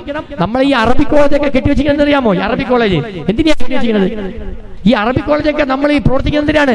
കൊച്ചു കുട്ടികൾക്ക് മാത്രമല്ല അറിവ്, ഇവിടുത്തെ ജനതയ്ക്ക് അത്രയും പേർക്കും പള്ളിയിൽ പോയി മസ്അല തിരക്കാം, ഖുർആൻ പഠിക്കാം, ഹദീസ് പഠിക്കാം, ഇമാമിന്റെ അടുത്ത് പോകാം. അതിനുവേണ്ടി അവർ സ്വാഗതാർഹമായിട്ടാണ് ഈ സ്ഥാപനങ്ങളൊക്കെ വെച്ചിരിക്കുന്നത്. നമ്മൾ പ്രയോജനത്തിൽ എടുക്കുന്നില്ല. ഓരോ ഭാഗങ്ങൾ നമ്മൾ സഞ്ചരിക്കുമ്പോൾ ഇതുപോലെ ഒരു ഭാഗം നമ്മൾ കാണുന്നില്ല. എന്ത് കാണുന്നില്ല? പള്ളികളില്ല, ഇൽമു പഠിക്കാൻ സദസ്സുകളില്ല. നമ്മളെ നാടൊക്കെ എന്ന് പറഞ്ഞാൽ എപ്പോഴും ദീനിന്റെ മജ്‌ലിസും ദീനിന്റെ പ്രഭാഷണങ്ങൾ ദീനിന്റെ കാര്യങ്ങൾ പഠിക്കാൻ പറ്റിയ മേഖലകളാണ്. അതൊക്കെ നമ്മൾ പ്രയോജനപ്പെടുത്തിയെടുക്കണം. അല്ലാഹു തആല എല്ലാം അല്ലാഹു സ്വീകരിക്കുമാറാകട്ടെ. പരിശുദ്ധമായ റമളാൻ മുന്നൊരുക്കം 4ാം വാർഷികത്തിന്റെ അവസാന നിമിഷമാണ് നമ്മൾ നടന്നുകൊണ്ടിരിക്കുന്നത്. നമ്മൾ ചെയ്ത എല്ലാ അമലും സ്വീകരിക്കുമാറാകട്ടെ. ഒറ്റ രീതിയിൽ ഞാൻ എൻ്റെ സദസ്സിലേക്ക് വന്നവർക്ക് ഒരു നന്ദി വാക്ക് പറയാൻ നിൽക്കുകയാണ്. ആദ്യമായിട്ട് ഈ പരിശുദ്ധ റമളാൻ മുന്നൊരുക്കത്തിൽ 4ാം വാർഷികത്തിൽ എൻ്റെ സദസ്സിനെ അലങ്കരിക്കാൻ വന്ന ഈ 10,000-കണക്കിന് ആൾക്കാർ, പല യൂട്യൂബിൽ ചാനലിൽ കണ്ടുമുട്ടിയ ആൾക്കാരും ലക്ഷക്കണക്കിന് ആൾക്കാർ എൻ്റെ പ്രോഗ്രാം കണ്ടു കഴിഞ്ഞു. ഈ പ്രോഗ്രാം ഈ യൂട്യൂബ് വഴിയും ഓൺലൈൻ മീഡിയ വഴിയും വാട്സപ്പ് വഴിയും മെസ്സഞ്ചർ വഴിയൊക്കെ ലക്ഷക്കണക്കിന് ആൾക്കാർ കണ്ടു കഴിഞ്ഞിരിക്കുക. ഈ ലക്ഷക്കണക്കിന് ആൾക്കാർ കണ്ടു. ഈ പൂത്ര മേഖലയിലുള്ള 10,000-ത്തോളം ആൾക്കാർ സദസ്സിനെ അലങ്കരിച്ചു. അവർക്ക് ആദ്യമായി ഞാൻ അവിടെ നന്മ ഉണ്ടാകട്ടെ, അവർക്ക് കേട്ട അറിവുകൾ അത് പഠിക്കട്ടെ, പ്രവർത്തിക്കട്ടെ, പ്രാവർത്തികമാക്കട്ടെ എന്ന് ദുആ ചെയ്യുന്നു. അല്ലാഹു സുബ്ഹാനഹു വ തആല വീണ്ടും ഇതുപോലെ സദസ്സുകൾ സംഘടിപ്പിക്കാൻ അല്ലാഹു തആല എനിക്ക് തൗഫീഖ് അനുഗ്രഹിക്കുമാറാകട്ടെ. അതോടൊപ്പം തന്നെ ആദ്യമായിട്ട് ഇവിടെ വന്നവർക്ക് അല്ലാഹു തആല വന്നവർക്കെല്ലാം അല്ലാഹു അനുഗ്രഹിക്കുമാറാകട്ടെ. അതോടൊപ്പം നമ്മുടെ സദസ്സിനെ അലങ്കരിക്കാൻ വന്ന പണ്ഡിതന്മാരായ ആദ്യമായിട്ട് എന്റെ പൂന്തുറ പുത്തമ്പള്ളി മുസ്ലിം ജമാഅത്ത് ചീഫ് ഇമാം ഹാഫിസ് നിഷാദ് റിഷാദ് ഉസ്താദിനെ ഞാൻ ആദ്യമായി നന്ദി വാക്ക് പറയുന്നു. അതോടൊപ്പം തന്നെ നമ്മുടെ ഖിറാഅത്ത് നിർവഹിക്കാമെന്ന ഹാഫിസ് സമീറുദ്ദീൻ മൗലവി, അതോടൊപ്പം തന്നെ അൻസർ മൗലവി, അതോടൊപ്പം തന്നെ എല്ലാ സബ് പള്ളിയിലെ ഇമാമിങ്ങൾ, അതായത് പള്ളിമുക്ക് പള്ളി ഇമാം, ആസാദ് നഗർ പള്ളി ഇമാം, പള്ളിത്തിരി പള്ളി ഇമാം, ബിലാൽ നഗർ പള്ളി ഇമാം, കരിമ്പുവള പള്ളി ഇമാം, മൂന്നാറ്റുമുക്ക് പള്ളി, നമ്മളെ ജമാഅത്തിന്റെ പരിസര പ്രദേശത്തിലെ സബ് ഇമാമിങ്ങൾ, നമ്മളെ പള്ളിയിലെ മെയിൻ ഇമാം എല്ലാവരും പങ്കെടുത്തു. അല്ലാഹു തആല ആരോഗ്യത്തോടെ ആഫിയത്തോടെ ദീർഘായുസ്സ് അല്ലാഹു പ്രദാനം ചെയ്യുമാറാകട്ടെ. ഇതുപോലുള്ള സദസ്സുകൾ വീണ്ടും വരാൻ തൗഫീഖ് കൊടുത്ത് അനുഗ്രഹിക്കുമാറാകട്ടെ. അവർ കുടുംബത്തിന് എല്ലാ ഹൈറും ബറക്കത്തും കൊടുക്കട്ടെ. ഇമാമിന്റെ രോഗത്തിന് പൂർണ്ണമായി ക്ഷമനം കൊടുക്കട്ടെ. കൈ പഴയതിനെ പാട്ടി ആരോഗ്യത്തോടെ കൈകൾ അല്ലാഹു തആല ആഫിയത്തും ആരോഗ്യം, കൈയൊക്കെ നല്ല വൃത്തിയാ ഉസ്താദിന്റെ കൈക്ക് ക്ഷമനം കൊടുത്ത് പഴയതുപോലെ ആ കൈയുടെ പ്രവർത്തനം അല്ലാഹു കൊടുത്ത് അനുഗ്രഹിക്കുമാറാട്ടെ. അതിനുശേഷം നമ്മളെ കോയ മൗലാന അനുസ്മരണ ചടങ്ങാണ് എന്റെ രണ്ടാമത്തെ പ്രോഗ്രാം ആയിരുന്നത്. ആ കോയ മൗലാന അനുസ്മരണ സദസ്സ് ഒരിക്കലും നമ്മൾ ഉസ്താദിനെ മറക്കാൻ പറ്റത്തില്ല. ഉസ്താദിന്റെ അനുസ്മരണ ചടങ്ങിൽ മുഖ്യ പ്രഭാഷകനായിട്ട് വന്ന മുൻ ഇമാമും ചീഫ് ഇമാം ദാറുൽ ഹുദ ജുമാ മസ്ജിദ് തേവലക്കര അബു റയ്യാൻ ദാക്കിർ മൗലവി അൽ കൗസരി, ഉസ്താദിന് എല്ലാവിധ അനുഗ്രഹം ഉണ്ടാകട്ടെ. ഉസ്താദിന്റെ എല്ലാ നല്ല ഉദ്ദേശങ്ങളും ഹാസിലാക്കി കൊടുക്കുമാറട്ടെ. ഉസ്താദിന്റെ പരമാനത്തിലുള്ള ബറക്കത്ത് കൊടുക്കട്ടെ. മക്കളിലും കുടുംബത്തിലും ബറക്കത്ത് കൊടുക്കട്ടെ. അതോടൊപ്പം തന്നെ നമ്മളെ ഹിദായത്തുൽ ഇസ്ലാം അറബി കോളേജിന്റെ പ്രിൻസിപ്പാളായ മാഹിൻ അസ്ഹർ ഉസ്താദ്, അതുപോലെ അറബി കോളേജിന്റെ വൈസ് പ്രിൻസിപ്പൽ സിറാജുദ്ദീൻ അൽ ഹാദി, അതോടൊപ്പം തന്നെ നമ്മുടെ general secretary Kerala Muslim Jamaath federation Thiruvananthapuram advocate AMK നൗഫലിക്ക, CK Abdurahim Kabi, doctor Abdurahim Muhammad Yusuf, PK Abdul Hadi Moulavi, Paruthikkuzhi Safarulla Moulavi, Ashraf നമ്മുടെ ജമാഅത്ത് ഹിദായത്തുൽ ഇസ്ലാം അറബി കോളേജിന്റെ സെക്രട്ടറി, അതുപോലെ ഹിദായത്തുൽ ഇസ്ലാം അറബി കോളേജിന്റെ പ്രസിഡന്റ് ബുസൂരി, അതുപോലെ ഹിദായത്തുൽ ഇസ്ലാം അറബി കോളേജിന്റെ ട്രഷറർ അബ്ദുൽ ജലീൽ, മുണ്ടക്ക ഹുസൈൻ മൗലവി, ഇതൊക്കെ ഇവരെല്ലാം എന്റെ കോയ മൗലാന അനുസ്മരണ ചടങ്ങിൽ രണ്ടാം പ്രോഗ്രാമിലേക്ക് പങ്കെടുത്തവരാണ്. എല്ലാവർക്കും അല്ലാഹു തആല ഖൈറും ബറക്കത്തും കൊടുത്ത് അനുഗ്രഹിക്കുമാറാകട്ടെ. മൂന്നാമത് എനിക്ക് പറയാനുള്ളത് ഉജ്ജ്വല വാഗ്മിയും പ്രഗൽഭ പണ്ഡിതനുമായ ആലങ്കോട് ജുമാ മസ്ജിദ് ചീഫ് ഇമാമായ അൽ ഹാഫിസ് കുമ്മൻ നിസാമുദ്ദീൻ അസ്സരി ഉസ്താദിനെയാണ്. അല്ലാഹു തആല ധാരാളമായി സദസ്സുകൾ പങ്കെടുക്കുന്നത് ഇന്ത്യ മഹാരാജ്യത്ത് മാത്രമല്ല വിദേശ രാജ്യങ്ങളിലും ധാരാളമായി ദീനിന്റെ പ്രഭാഷണം നടത്തുന്ന അൽ ഹാഫിസ് കുമ്മൻ നിസാമുദ്ദീൻ അസ്സരി ഉസ്താദിന് ഞാൻ എല്ലാവിധ അനുഗ്രഹം അല്ലാഹുവിന്റെ അനുഗ്രഹം ഉണ്ടാകട്ടെ. ഉസ്താദ് നമ്മുടെ വലിയ പ്രഗൽഭ പണ്ഡിതനും കേരളക്കാരെ അറിയപ്പെടുന്നതും ലോക രാജ്യങ്ങൾ അറിയപ്പെടുന്നതായ തഴവ ഉസ്താദിന്റെ ചെറുമകനാണ്. അല്ലാഹു തആല ആഫിയത്തും ആരോഗ്യ ദീർഘായുസ്സും അൽ ഹാഫിസ് കുമ്മൻ നിസാമുദ്ദീൻ അസ്സരി ഉസ്താദ് കൊടുക്കട്ടെ. ഉസ്താദിന്റെ വന്ന റാഷിദ് ഉസ്താദ്, അതുപോലെ അൻസർ മൗലവി, ഇവരൊക്കെ അൻസർ ഉസ്താദൊക്കെ അവരെ കൂടെ ഉണ്ടായിരുന്നു. അല്ലാഹു തആല ഖൈറും ബറക്കത്തും കൊടുക്കുമാറായിട്ട്. അതോടൊപ്പം ഉമറ സംഗമം, ഈ ഉമറ സംഗമമാണ് നമ്മൾ ഇന്ന് വൈകുന്നേരം 4:30 മണിക്ക് ഫിക്സ് ചെയ്തത്. ഉമറ സംഗമത്തിൽ നമ്മളെ ഇവിടെ പങ്കെടുത്ത ഒത്തിരി പേരുണ്ട്. പേര് പറഞ്ഞാൽ ഇഷ്ടംപോലെ ആൾക്കാർ പേര് പറയാനുണ്ട്. ഇവിടുത്തെ കൗൺസിലർ, ജനപ്രതിനിധികൾ, സാമൂഹ്യ പ്രവർത്തകർ, നാട്ടിലെ പ്രമുഖ വ്യക്തികൾ ധാരാളമായി പങ്കെടുത്തു. അവർക്കെല്ലാം ഒറ്റ നോട്ടത്തിൽ ഒറ്റ ശ്വാസത്തിൽ നന്ദി വാക്ക് പറയാണ്. തിരക്കുകൾ ഉണ്ടായിട്ട് പോലും ജമാഅത്തിന്റെ പല മഹലിലെയും പ്രസിഡന്റ് സെക്രട്ടറിമാർ വരാത്തതിന്റെ കാര്യം വിളിച്ചു പറയുണ്ടായി. അതോടൊപ്പം തന്നെ അവരുടെ ഇവിടുത്തെ കൗൺസിലർ സലീം സാഹിബ് എത്താൻ ബുദ്ധിമുട്ടുന്ന കാര്യത്തിന് അറിയിക്കുകയുണ്ടായി. SM ബഷീറൊക്കെ വന്നിട്ടുണ്ടായിരുന്നു. അതുകൊണ്ട് നമ്മളെ ജമാഅത്തിന്റെ പരിപാലന കമ്മിറ്റിയുള്ള റാബി സാഹിബ്, ജമാഅത്ത് സെക്രട്ടറി, ജമാഅത്ത് പ്രസിഡന്റ്, അതോടൊപ്പം തന്നെ നമ്മളെ മെമ്പർമാര് ഒത്തിരി പേര് എല്ലാം നമ്മൾ ഈ പരിപാടി പങ്കെടുക്കാൻ ഉമറ സംഗമത്തിൽ വന്നിരുന്നു. അല്ലാഹു തആല ആഫിയത്തുള്ള ആരോഗ്യ ദീർഘായുസ്സുള്ള പ്രദാനം ചെയ്യുമാറാകട്ടെ. അതോടൊപ്പം തന്നെ മഹല്ല് നേതൃത്വ സംഗമം സംഘടിപ്പിച്ചു. മഹല്ല് നേതൃത്വ സംഗമം ഞാൻ ഇവിടുന്ന്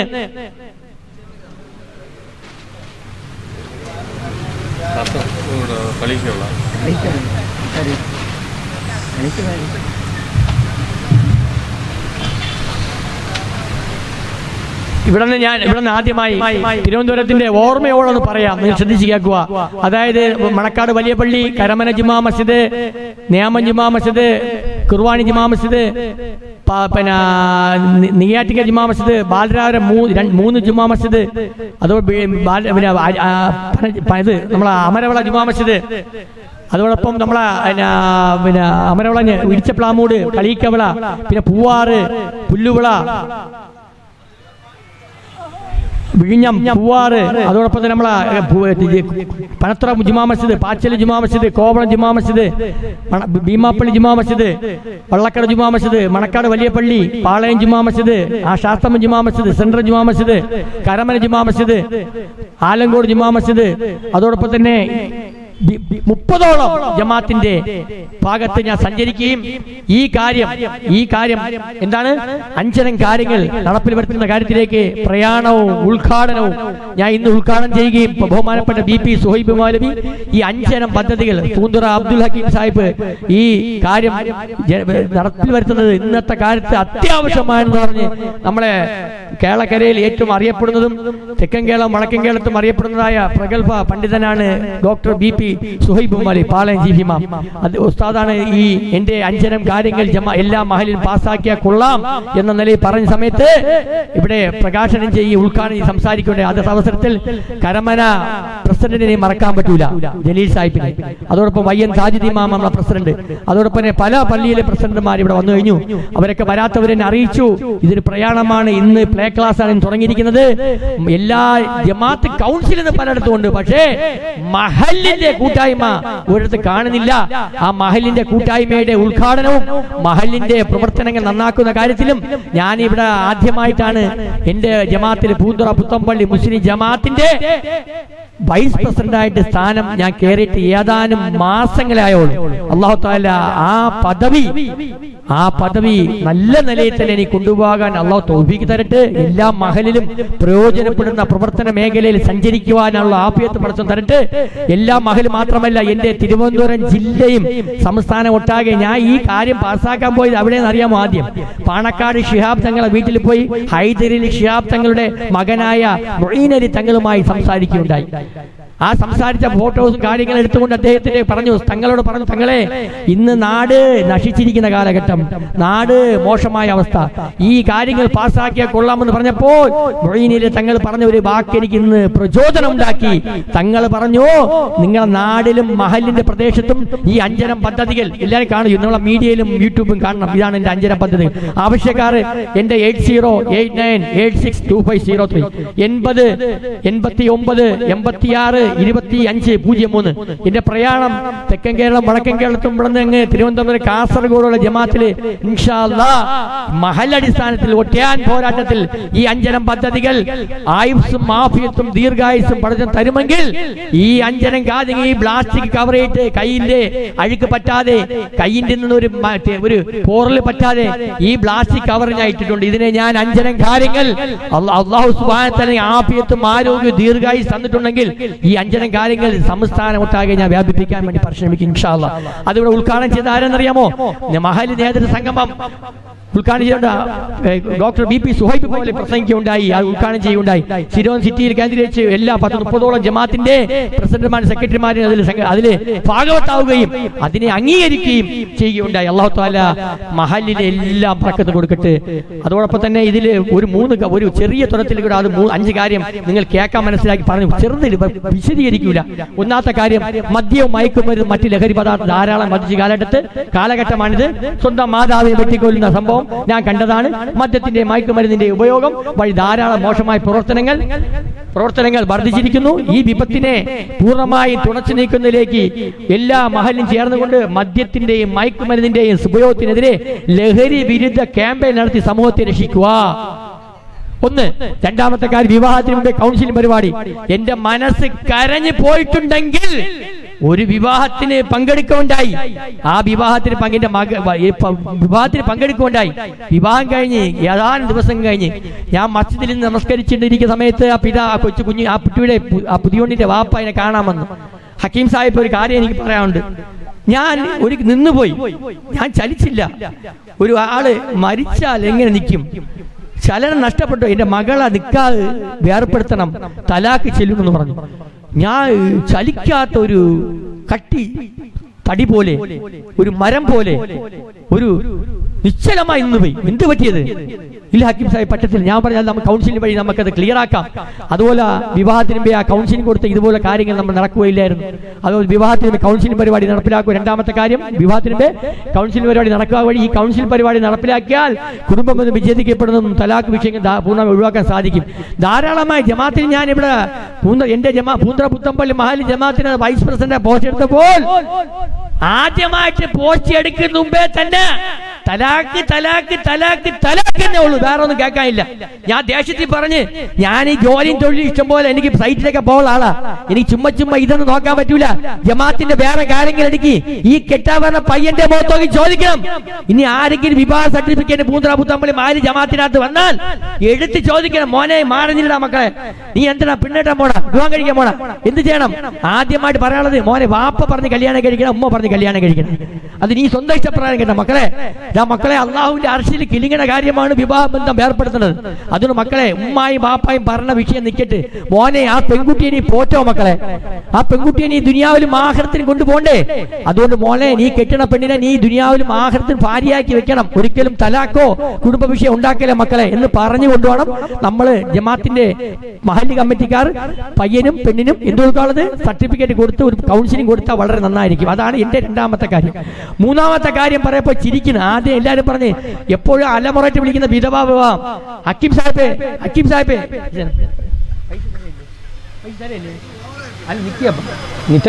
അപ്പൊ വിധവാ വിവാഹം പ്രോത്സാഹിപ്പിക്കാൻ പറഞ്ഞേ. വിധവാ വിവാഹം പ്രോത്സാഹിപ്പിക്കാൻ എന്തിനാ വിധവാഹം? ഞാൻ പറയാം. അപ്പൊ ജമാഅത്തിലെ ജനറൽ സെക്രട്ടറി ഇന്ന് പറഞ്ഞ് ആദ്യം മാതൃക അബ്ദുൽ ഹക്കീം സാഹിബ് കാണിക്കണമെന്ന്. ഒരു വിധവയെ കെട്ടി ഹക്കീം സാഹിബ് മാതൃക കാണിക്കണമെന്ന് പറഞ്ഞു. ശരി, എങ്കിൽ ഞാൻ ആലോചിക്കാം, ഇല്ലെന്ന് പറയുന്നില്ല. എന്റെ ജനറൽ സെക്രട്ടറി ഒരു കാര്യം പറഞ്ഞാൽ എനിക്ക് വിവാഹ സർട്ടിഫിക്കറ്റ് തരും, ഞാൻ വാങ്ങാൻ തയ്യാറുള്ള ആളുമാണ്, വാങ്ങുകയും ചെയ്യും. ഒന്നിലധികം വിവാഹം കഴിക്കുന്നത് സുന്നത്ത് തന്നെയാണ്, കുഴപ്പമൊന്നുമില്ല. കഴിവാൻ പോറ്റ് വേണം. ആ കുട്ടിയെ പോറ്റാനുള്ള കഴിവും തന്റെ ആരോഗ്യം കൊണ്ട് ഒന്നിലധികം വിവാഹം കഴിയും, കുഴപ്പമൊന്നുമില്ല. അപ്പൊ വിധവാ വിവാഹം പ്രോത്സാഹിപ്പിക്കണം. വിധവാ വിവാഹം പ്രോത്സാഹിപ്പിക്കുകയും വിധവകൾക്ക് സാമ്പത്തിക സഹായം മഹല്ല് അടിസ്ഥാനത്തിൽ നടപ്പിൽ ചെയ്യും. അത് മൂന്നാമത്തെ കാര്യം. നാലാമത്തെ കാര്യം, തുടർ വിദ്യാഭ്യാസം കഴിയാത്തവർക്ക് സാമ്പത്തിക സഹായം നടപ്പിൽപ്പെടുത്തുക. എല്ലാ മഹല്ലിലും വിദ്യാഭ്യാസ രംഗത്ത് സ്വയം പര്യാപ്തത കൈവരിക്കുന്നതിന് മഹല്ലുടെ നേതൃത്വം സ്കൂളുകൾ ആരംഭിക്കുന്നതിനെ പറ്റി ആലോചിക്കുക. അല്ല, തുടർ വിദ്യാഭ്യാസത്തിന് കഴിവില്ലാത്ത ഒത്തിരി പിള്ളേർ, ഞാൻ ഈ സ്പോട്ട് അഡ്മിഷന് വേണ്ടി പിള്ളേർ കയറി ഇറങ്ങിയ സമയത്ത് എന്നെ വിഷമിപ്പിച്ച കാര്യമാണ്. അഡ്മിഷൻ കിട്ടാത്ത അവസ്ഥയിൽ ഇന്ന് പിള്ളേർ പ്ലാറ്റ്ഫോം കച്ചവടത്തിൽ പോയ കാലഘട്ടം. അതുകൊണ്ട് ഇനി നമ്മളത് അനുവദിക്കാൻ പാടില്ല. പിള്ളേർക്ക് തുടർ പഠനത്തിന് സാമ്പത്തിക സഹായം കൊടുത്ത് അവർ പഠനത്തെത്തിക്കുക. അഞ്ചാമത്തെ കാര്യം, ജമാഅത്തിന്റെ വാർഡ് തിരിച്ചുകൊണ്ട് ആവശ്യാനുസരണം ദീനിയ മജ്ലിസ് നടപ്പിലെടുത്തുക.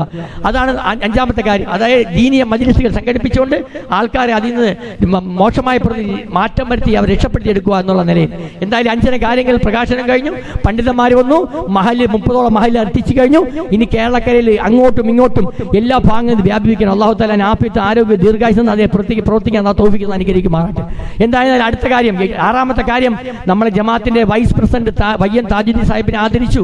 അദ്ദേഹം ഇഷ്ടംപോലെ വർഷം നമ്മുടെ ജമാഅത്തിന്റെ ജനറൽ സെക്രട്ടറി ആയിട്ടും പ്രസിഡന്റായിട്ടും ഇവിടുത്തെ കൗൺസിലറായിട്ടും ഇവിടുത്തെ സ്റ്റാൻഡിംഗ് കമ്മിറ്റി ചെയർമാനായിട്ടും അതുപോലെ ഇവിടെ കോർപ്പറേഷൻ ഓഫീസിൽ ഹെൽത്ത് ഡിപ്പാർട്ട്മെന്റിലും പലതരത്തിലും പല നേതൃത്വ മഹയിൽ നിന്ന ആളാണ് വയ്യൻ താജുദ്ദീൻ സാഹിബ്.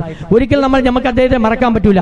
ആ മറക്കാൻ പറ്റുന്ന കാര്യങ്ങൾ വെച്ച് നമ്മൾക്ക് ഒരിക്കലും അദ്ദേഹത്തെ ഒരു കാര്യത്തിലും മാറ്റി നിർത്താൻ പറ്റില്ല. എല്ലാം വലിയ പാണ്ഡിത്യമുള്ളതും അറിവും പക്വതയുള്ള മനുഷ്യനാണ് നമ്മുടെ ജമാഅത്തിന്റെ പ്രസിഡന്റായ വയ്യൻ താജുദ്ദീൻ സാഹിബ്. അദ്ദേഹത്തിന് ഞാൻ ആദരിച്ചു.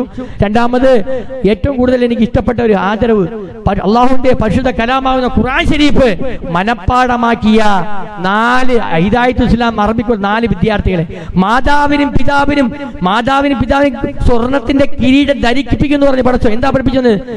എന്താ പഠിപ്പിച്ചത്? ഹിഫ്ള് പഠിച്ച കുട്ടികളുണ്ടെങ്കിൽ മാത്രം അത്. അപ്പൊ ആ 4 മക്കൾ ഹിദായത്തുൽ അറബിക്കോളിൽ 4 മക്കള് ഹിഫ്ള് പൂർത്തിയായ മക്കൾക്ക് ആദരിച്ചു. അതേ മദ്രസയിൽ 12ാം ക്ലാസ് പൂർത്തി 2 കുട്ടികളെ, ആ 2 കുട്ടികൾ എല്ലാവരും 4, 3 ഒക്കെ പഠിച്ചു പോയ കാലഘട്ടത്ത് മദ്രസയിൽ 12ാം ക്ലാസ് ഒരു ഉമ്മയുടെ മക്കള് 2 മക്കള്, മോനും മോളും, അവർ അറബി മദ്രസയിൽ 12ാം ക്ലാസ് പൂർത്തി. അവരെ ആദരിച്ചു. പിന്നെ ഹരിതകർമ്മ സേന വിഭാഗത്തിൽ ആദരിച്ചു. നമ്മുടെ നാട്ടിലെ ശുചീകരണ മേഖലയിൽ മുൻപന്തി നിൽക്കുന്ന ഹരിതകർമ്മ സേന വിഭാഗത്തെ അവരെ ആദരിച്ചു. അതോടൊപ്പം തന്നെ അംഗൻവാടി CNO 160 മാതൃക അധ്യാപക ആദരിച്ചു. അവർ വരാമെന്ന് പറഞ്ഞ് അവർ എത്താൻ പറ്റിയില്ല. അവരെ മുമ്പേ മാറ്റി വെച്ചിട്ട് കൊടുക്കും. പിന്നെ അതൊരു സമാപന പ്രസംഗം ദുആയും അതിന്റെ ഭാഗമാണ് നടന്നുകൊണ്ടിരിക്കുന്നത്. സമാപന പ്രസംഗം കഴിഞ്ഞ് അടുത്ത ദുആയാണ്. അല്ലാഹു തആല വന്നവർക്കെല്ലാം ഹൈർ ബറക്കത്ത് കൊടുക്കട്ടെ. അതോടൊപ്പം നമ്മളെ ബിസ്മില്ലാ സൗണ്ട് നൗഷാദ് സാഹിബ് അദ്ദേഹത്തിന്റെ സാധനം എന്നല്ല രാത്രി വെച്ചിട്ട് ബിസ്മില്ലാ തവക്കൽതു അലല്ലാഹ്, എന്റെ സാധനം ആരും എടുത്തു. ഇത് കേട്ടപ്പോൾ പറഞ്ഞത് ഒരു ഹാജിയാര് ഒരു കപ്പലിൽ സാധനം കൊണ്ടുവന്ന് ഓർമ്മ കപ്പലിൽ സാധനം കൊണ്ടുവന്നിട്ട് അദ്ദേഹം കടയിൽ അടുപ്പിച്ചു. അപ്പോഴത്തെ ജനം ചോദിച്ച്, ഹാജിയാരെ ഈ കപ്പൽ അടുപ്പിച്ചിട്ട് പോയി ആരെങ്കിലും എടുത്തിട്ട് പോയി സാധനങ്ങള്. ഹാജിയാര് പറഞ്ഞതെന്നറിയാ, ഈ സാധനം ആരും തൊടയൊന്നുമില്ല, ഈ സാധനം തൊട്ട വിവരം അറിയെന്ന് പറഞ്ഞ് തൊട്ടില്ല, അത് അവിടെ മോഷ്ടാക്കൾ ഉണ്ടെങ്കിൽ എടുത്തില്ലെന്ന് പറഞ്ഞു. അതുപോലെ ഉറച്ച ധൈര്യത്തിൽ പല വിലപിടിപ്പുള്ള സാധനങ്ങൾ ഇവിടെ വെച്ചിട്ട് നൗഷാദ് ബിസ്മില്ലാ സൗണ്ടിന്റെ ഓണറായ നൗഷാദ് സാഹിബ് ഇന്നലെ രാത്രി വിലപിടിപ്പുള്ള എല്ലാ സാധനവും വെച്ചിട്ട് പോയി ബിസ്മില്ലാഹി തവക്കൽതു അലല്ലാഹ് അവിടെ ഇരിക്കുന്നു. അല്ലാഹു തആല അദ്ദേഹത്തിന്റെ സൗണ്ടും നന്നായിരുന്നു, എല്ലാ ആൾക്കാരും നല്ല പല പള്ളികളിലും നമ്മൾ ഞാൻ ഒരാഴ്ച ഇവിടുന്ന് തിരുവനന്തപുരം വിട്ടുകൊണ്ട് സാധനം കൊണ്ട് പല പ്രോഗ്രാമിന് പോണ ബിസ്മില്ലാ സൗണ്ട് നൗഷാദ് സാഹിബിന് ആഫിയത്ത് ആരോഗ്യ ദീർഘായുസ് അല്ല പ്രദാനം ചെയ്തിട്ട് അത് കുടുംബത്തിൽ ബറക്കത്ത് കൊടുക്കുക, അദ്ദേഹം വരമാനത്തിൽ ബറക്കത്ത് കൊടുക്കട്ടെ. അതോടൊപ്പം തന്നെ പിന്നീട് പറയാനുള്ള നമ്മളെ സ്ഥലം വിട്ട് തന്ന വഹാബ് സാഹിബ്, അദ്ദേഹം എൻ്റെ പരിപാടി സംഘടിപ്പിക്കുന്ന നിയമ ഹൈക്കോടതിയുടെ വിധിയാണ്, റോഡിലൊന്നും സ്ഥാപനങ്ങൾ വെക്കാൻ റോഡിലൊന്നും നിങ്ങൾ സ്റ്റേജ് കെട്ടാൻ പാടില്ലെന്ന് പെർമിഷൻ ഉള്ളതിന്റെ പേരിൽ ഞാൻ എല്ലാ ദിവസവും അഹദ് ഗോൾഡിന്റെ പറഞ്ഞു അല്ല അഹദ് ഗോൾഡുകാർക്ക് അല്ല ഹൈർ ഇപ്പൊ ചോദിച്ച് അഹദ് ഗോൾഡുകാർ വഴി കുഴപ്പമില്ലൊക്കെ അവിടെ കിട്ടിയെന്ന് പറഞ്ഞു. അല്ലാത്ത അവർക്ക് ബിസിനസ് ബറക്കത്ത് കൊടുക്കട്ടെ. അത് അവിടെ നടക്കാൻ പറ്റാത്തതിന്റെ പേര് വഹാബ് സാഹിബിനെ ചോദിച്ച് വഹാബ് സാഹിബിന്റെ സ്ഥലമാണ് ഇപ്പൊ ഈ സ്ഥലം. അദ്ദേഹത്തിന് അദ്ദേഹം വഹാബ് എനിക്ക് പെർമിഷൻ തന്നു, അള്ളാഹുവിന് എനിക്ക് സദസ്സിനകത്ത് കെട്ടാനുള്ള പെർമിഷൻ തന്നു അവിടെ സിറ്റി. അതോടൊപ്പം സക്കീർ സാഹിബ് സ്റ്റേജ് വന്ന് പറയപ്പോൾ ഇങ്ങനെ സ്റ്റേജ് വന്ന് കെട്ടി, അദ്ദേഹത്തിന് അള്ളാഹു തആല എല്ലാ ഹൈറും ബറക്കത്തും കൊടുക്കട്ടെ. അതോടൊപ്പം തന്നെ നമ്മുടെ സദസ്സിൽ വന്നവർക്കും വന്ന് ദൂരെ ഇരുന്ന് കേട്ടവർക്കും പല ഭാഗങ്ങളും ശ്രദ്ധിച്ചവരും അതുപോലെ പല രാജ്യത്ത് നിന്ന് നമ്മളെ ശബ്ദം ശ്രമിക്കുകയും നമ്മളെ ഈ പ്രോഗ്രാം കാണുകയും ചെയ്ത വിദേശ മലയാളികൾ, അതുപോലെ ലെബനാൻ, ഇന്തോനേഷ്യ, ജാർഖണ്ഡ്, അതോടെ നമ്മളെ സംസ്ഥാനത്തിന്റെ പല കേരളം മാത്രമല്ല അന്യ സംസ്ഥാനങ്ങളും വിദേശ രാജ്യങ്ങൾ, Melbourne, Australia, Saudi Arabia, Dubai, Qatar, മറ്റുള്ള വേറെ ഒമാൻ, അതുപോലെ പല രാജ്യങ്ങളും മറ്റേ ബഹ്റൈൻ, അതുപോലെ ഷാർജ, അതുപോലെ ദുബൈ, പല രാജ്യത്തു നിന്നുള്ള സന്ദേശങ്ങളും പ്രവർത്തനങ്ങളും നമ്മളെ യൂട്യൂബ് വഴി കണ്ടതിൽ അവർ ആവശ്യം. അല്ലാഹു തആല ആ കണ്ടവരുടെ അവരുടെ തൊഴിലും അവരുടെ ബിസിനസ്സിലും എല്ലാം ബറക്കത്തും ഹൈറും കൊടുത്ത് അനുഗ്രഹിക്കുമ്പോൾ അവരെ ഞാൻ ഈ സമയത്ത് ഓർമ്മപ്പെടുത്തുകയാണ്. അവർക്ക് എല്ലാവരെയും ബിസിനസ്സിലും ബറക്കത്ത് കൊടുക്കട്ടെ. അതോടൊപ്പം തന്നെ റിയാസ് സാഹിബ് നമ്മളെ ഓൺലൈൻ മീഡിയ നമ്മളെ യൂട്യൂബ് പിടിക്കാമെന്ന എൻ്റെ സഹോദരൻ, അദ്ദേഹം നമുക്ക് വേണ്ടപ്പെട്ട ആൾ. യൂട്യൂബ് നമ്മളെ റെക്കോർഡ് അലോൺസ്മെന്റ് റെക്കോർഡ് ഇട്ടതും രാത്രി 4:30 മണിക്കൊക്കെയാണ് റെക്കോർഡ് കിട്ടുന്നത്. എനിക്കിപ്പോൾ നോക്കാൻ വേണ്ടി ആ റിയാസ് സാഹിബിനെ ഞാൻ ഈ സാഹിബ് ഒരു അഭിനന്ദനം അറിയിക്കുകയാണ്. അതോടൊപ്പം തന്നെ ഈ പോലീസ് CA സജു സാറ്, ഞാൻ അവിടെ പോയി അദ്ദേഹത്തിന് കാണുകയുണ്ടായി. സജു സാറ് പറഞ്ഞ് പരിപാടിയൊക്കെ കുഴപ്പമില്ല, ഞാൻ പങ്കെടുക്കാൻ നിങ്ങൾക്ക് നിങ്ങളുടെ പരിപാടിക്ക് സന്തോഷമായ രീതിയിലൊക്കെ വാക്കുകൾ പറഞ്ഞ് സ്ഥലത്തെ പൂന്തറ സ്റ്റേഷൻ CA അദ്ദേഹത്തിന് ഞാൻ അഭിനന്ദനം അറിയിപ്പിക്കുകയാണ്. അതുപോലെ നമ്മളെ പരിപാടിക്ക് പരിസര കടകൾക്കാർക്കൊക്കെ അല്പം 2 ദിവസം കൊണ്ട് മൈക്ക് അലോൺസ്മെന്റ് കൊണ്ട് എന്തെങ്കിലും ബുദ്ധിമുട്ടുണ്ടെങ്കിൽ അവർക്കും അല്ലാഹു തആല അവർ ബിസിനസ്സിലും അവർ ബറക്കത്ത് കൊടുക്കട്ടെ. അതോടൊപ്പം തന്നെ ഇനി ആരെയും വിട്ടുപോയി നമ്മുടെ കോവളം സലീം സാഹിബ്, അതുപോലെ പരുത്തിക്കുഴി സജീർ സാഹിബ്, കോവളം സലീം സാഹിബ്, നമ്മളെ നവാസ് സാഹിബ്, മൂന്നാറ്റുമുഖി നവാസ് സാഹിബ്, അതോടൊപ്പം തന്നെ നമ്മളെ ജമാഅത്തിന്റെ അംഗങ്ങളായി ധാരാളമായി ഒന്ന് പറയാം, റാഫി സാഹിബ്, ഷാവുൽ സാഹിബ്, ജസീലിൻ സാഹിബ്, സജീബ് സാഹിബ്, JK അനസ്, ME അനസ്, അതോടൊപ്പം തന്നെ അഷറഫ് സാഹിബ്, ബുസൂരി സാഹിബ്, അതോടൊപ്പം തന്നെ നമ്മളെ ഷമീർ സാഹിബ്, അതോടൊപ്പം വയ്യൻ താജുദ്ദീൻ സാഹിബ്, ജനറൽ സെക്രട്ടറി സാഹിബ്, എല്ലാ കമ്മിറ്റിയിലെ എല്ലാ മെമ്പർമാർ, ഇമാമിങ്ങൾ, മൊയ്തി സാഹിബ്, നാട്ടിൽ അറബി കോളേജിലെ വിദ്യാർത്ഥികൾ, മദ്രസ വിദ്യാർത്ഥികൾ, കർമ്മസേനക്കാർ, ഇവിടുത്തെ നമ്മുടെ ട്രാൻസ്പോർട്ടിംഗ് പോയതായ വാഹനങ്ങൾ, അവർ ഡ്രൈവർമാർ, അവരെല്ലാവർക്കും ഇവിടുത്തെ പരിപാടി പങ്കെടുത്ത സമയത്ത് ട്രാഫിക് ബ്ലോക്ക് നിയന്ത്രിച്ചതായ ഈ വൻ പരിപാടിയായതിന്റെ പേരിൽ ഈ ജനലക്ഷം 10,000 ആൾക്കാർ പങ്കെടുത്ത ഈ സദസ്സിലേക്ക് വാഹനങ്ങൾ നിയന്ത്രിച്ച വോളണ്ടിയർമാർ, നാട്ടിലെ പ്രമുഖ വ്യക്തികൾ ഈ പരിപാടി ഇന്നും നാളെയും നടത്തി 2 ദിവസം നടത്തിയപ്പം വന്ന് നമ്മളോടൊപ്പം നല്ല നല്ല വാക്കുകൾ പറഞ്ഞ ഉപദേശ കാംക്ഷികൾ, പ്രഭാഷണ ശൈലിയിൽ വന്ന് നമ്മളോടൊപ്പം സഹകരിച്ച ആൾക്കാർ, എല്ലാവർക്കും ആരെയും വിട്ടുപോയിട്ടുണ്ടെങ്കിൽ ഇതൊക്കെ നിങ്ങൾ എല്ലാവർക്കും ഇതിനെ സംബന്ധിച്ച് ആരൊക്കെ വന്ന് ബന്ധപ്പെട്ടുണ്ടോ, കസേര അടുക്കി തന്നവരും കസേര ഇട്ടവർക്കും വെള്ളം എടുത്ത് കൊടുത്തവർക്ക് സപ്ലൈ ചെയ്തവർക്കും സഹോദരിമാർ പലരും ദുആ കൊണ്ട് വസിയത്ത് ചെയ്ത് എന്താണ് അവർക്കും എല്ലാവർക്കും ഞാൻ ഒറ്റ വാക്കി നന്ദി പറയാണ്. അല്ലാഹു സുബ്ഹാനഹു വ തആല നമ്മളെല്ലാ അമലും സ്വീകരിക്കും. വാഹിറു ദഅവാനാ ആമീൻ ആമീൻ അൽഹംദുലില്ലാഹി റബ്ബിൽ ആലമീൻ. അല്ലാഹുമ്മ സ്വല്ലി അലാ സയ്യിദിനാ മുഹമ്മദിൻ വഅലാ ആലി സയ്യിദിനാ മുഹമ്മദ്. അല്ലാഹുമ്മ ഔസിൽ മിസ്ല സവാബി മാ ഖറഅനാഹു ഹാദിഹി ഹദിയതൻ മാസിലതൻ വറഹ്മതൻ നാസിലതൻ വബറകതൻ ഷാമില മിന്നാ ഇലാ ഹദ്റത്ത് റൂഹി നബിയിനാ മുഹമ്മദ് സ്വല്ലല്ലാഹു അലൈഹി വസല്ലം സുമ്മ ഇലാ അർവാഹി ആബായിനാ ഉമ്മഹാത്തിനാ വഖരിബായിനാ ഖാസതൻ റബ്ബനാ ആതിനാ ഫിദ് ദുനിയാ ഹസനതൻ വഫിൽ ആഖിറതി ഹസനതൻ വഖിനാ അദാബന്നാർ റബ്ബിർഹമുമാ കമാ റബ്ബയാനി സഗീറ യാ നസ്ർ യാ അല്ലാഹ് യാ നസ്ർ യാ അല്ലാഹ് നാസ്ർ യാ അല്ലാഹ് യാ നസ്ർ യാ അല്ലാഹ് നാസ്ർ യാ അല്ലാഹ് യാ നസ്ർ യാ അല്ലാഹ് നാസ്ർ യാ അല്ലാഹ് യാ നസ്ർ യാ അല്ലാഹ് യാ നസ്ർ യാ അല്ലാഹ് യാ നസ്ർ യാ അല്ലാഹ് യാ നസ്ർ യാ അല്ലാഹ് اللهم ربنا يسر لنا امورنا مع الراحه لقلوبنا ابداننا سلامة العافيه في ديننا دنيانا رب العالمين اللهم اني الهم والحسن اعوذ بك من عجز الكسل الجبن والبخل واعوذ بك من علبة الدين وقهر الرجال اللهم اجرني من النار اللهم اجرني من النار اللهم اجرني من النار اللهم اجرني في مصيبتي واخلفني خيرا منها اللهم اكفني بحلالك حرام سواك ربنا آتنا في الدنيا حسنة وفي الآخرة حسنة وقنا عذاب النار رب ارحمهما كما ربياني صغيرا ആമീൻ ആമീൻ ബിറഹ്മതിക അർഹമർ റഹീമീൻ. അല്ലാഹു പൂർണ്ണമായി നമ്മെ എൻ്റെ മുൻകാലങ്ങളിലുള്ള പരിശ്രമത്തിലൊക്കെ വരുന്ന ബഷീർ സാഹിബ്, സയ്യിദ് അലി സാഹിബ്, അതോടൊപ്പം അല്ലമി സാഹിബ്, അതോടൊപ്പം തന്നെ അമീർ ഹംസ, അതോടെ അൽതാഫ് സാഹിബ്, അതോടൊപ്പം തന്നെ ഓർമ്മ വച്ച ഒത്തിരി പേരുണ്ട്. എല്ലാവർക്കും അല്ലാഹു ബർക്കത്ത് കൊടുക്കട്ടെ. അല്ലാഹുവിന്റെ മരിച്ച മുൻഗാമികൾക്ക് അല്ലാഹു സ്വർഗ്ഗം കൊടുക്കട്ടെ മാറട്ടെ. മുൻഗാമികളായ പല പണ്ഡിത മഹത്തുക്കളും ഇന്ന് മണ്ണറയിലാണ്. അല്ലാഹു അവർക്ക് സ്വർഗ്ഗം കൊടുത്ത് അനുഗ്രഹിക്കുമാറാട്ടെ. ധാരാളമായി ഇവിടെ പ്രഭാഷണം ചെയ്ത പണ്ഡിതന്മാർ പലരും മരണപ്പെട്ടു പോയിട്ടുണ്ട്. അവർക്ക് സ്വർഗ്ഗം കൊടുത്ത് അനുഗ്രഹിക്കുമാറാകട്ടെ. അല്ലാഹു നാളെയും ഇതുപോലെ സദസ്സുകൾ സംഘടിപ്പിക്കാൻ എനിക്ക് തൗഫീഖ് തന്ന് അനുഗ്രഹിക്കുമാറാട്ടെ. അല്ലാഹു ഞാൻ ചെയ്ത എല്ലാ അമലും സ്വീകരിക്കുമാറാട്ടെ. അല്ലാഹു പൂർണ്ണമായി ആരെങ്കിലും ഒരാളെങ്കിലും കേട്ടുകൊണ്ട് അവർ ആമീൻ പറഞ്ഞ് അവർ അല്ലാഹു സ്വീകരിച്ച് അവർ ചെയ്ത ഇവിടെ അറിഞ്ഞ നന്മകൾ എന്തെങ്കിലും അവർ പ്രവർത്തിച്ചാൽ എനിക്ക് പ്രതിഫലം കിട്ടുമല്ലോ. അല്ലാഹ് തരണേ പടച്ചതമ്പുരാനെ. അല്ലാഹു അവരെ ഇവിടെ പറഞ്ഞ നസീഹത്തുകളും പ്രഭാഷണങ്ങളെ കേട്ടുകൊണ്ട് അവരുടെ ജീവിതത്തിൽ പഠിക്കുകയും പ്രവർത്തിക്കുകയും പ്രാവർത്തികമാകുകയും ചെയ്യുന്ന അവസ്ഥ ഉണ്ടായിക്കൊടുത്ത് അനുഗ്രഹിക്കുമാറാട്ടെ. അല്ലാഹു ദുനിയാവിലും ആഖിറം ഹൈറാക്കി നമ്മൾ അനുഗ്രഹിക്കണം. നമ്മൾ ഈ കണ്ടുമുട്ട ഈ ദുനിയാവിലും അല്ലാഹുവിന്റെ ജനാദ് ഒരുമിച്ച് അനുഗ്രഹിക്കുമാറാട്ടെ. അല്ലാഹു റഹ്മത്തിന്റെ മലായിക്കത്തുകളൊന്ന് സ്വർഗ്ഗത്തിന്റെ ഫോട്ടോ കണ്ട് മരിക്കാൻ എനിക്ക് നിങ്ങൾക്ക് അല്ലാഹു തൗഫീഖ് അനുഗ്രഹിക്കുമാറാട്ടെ.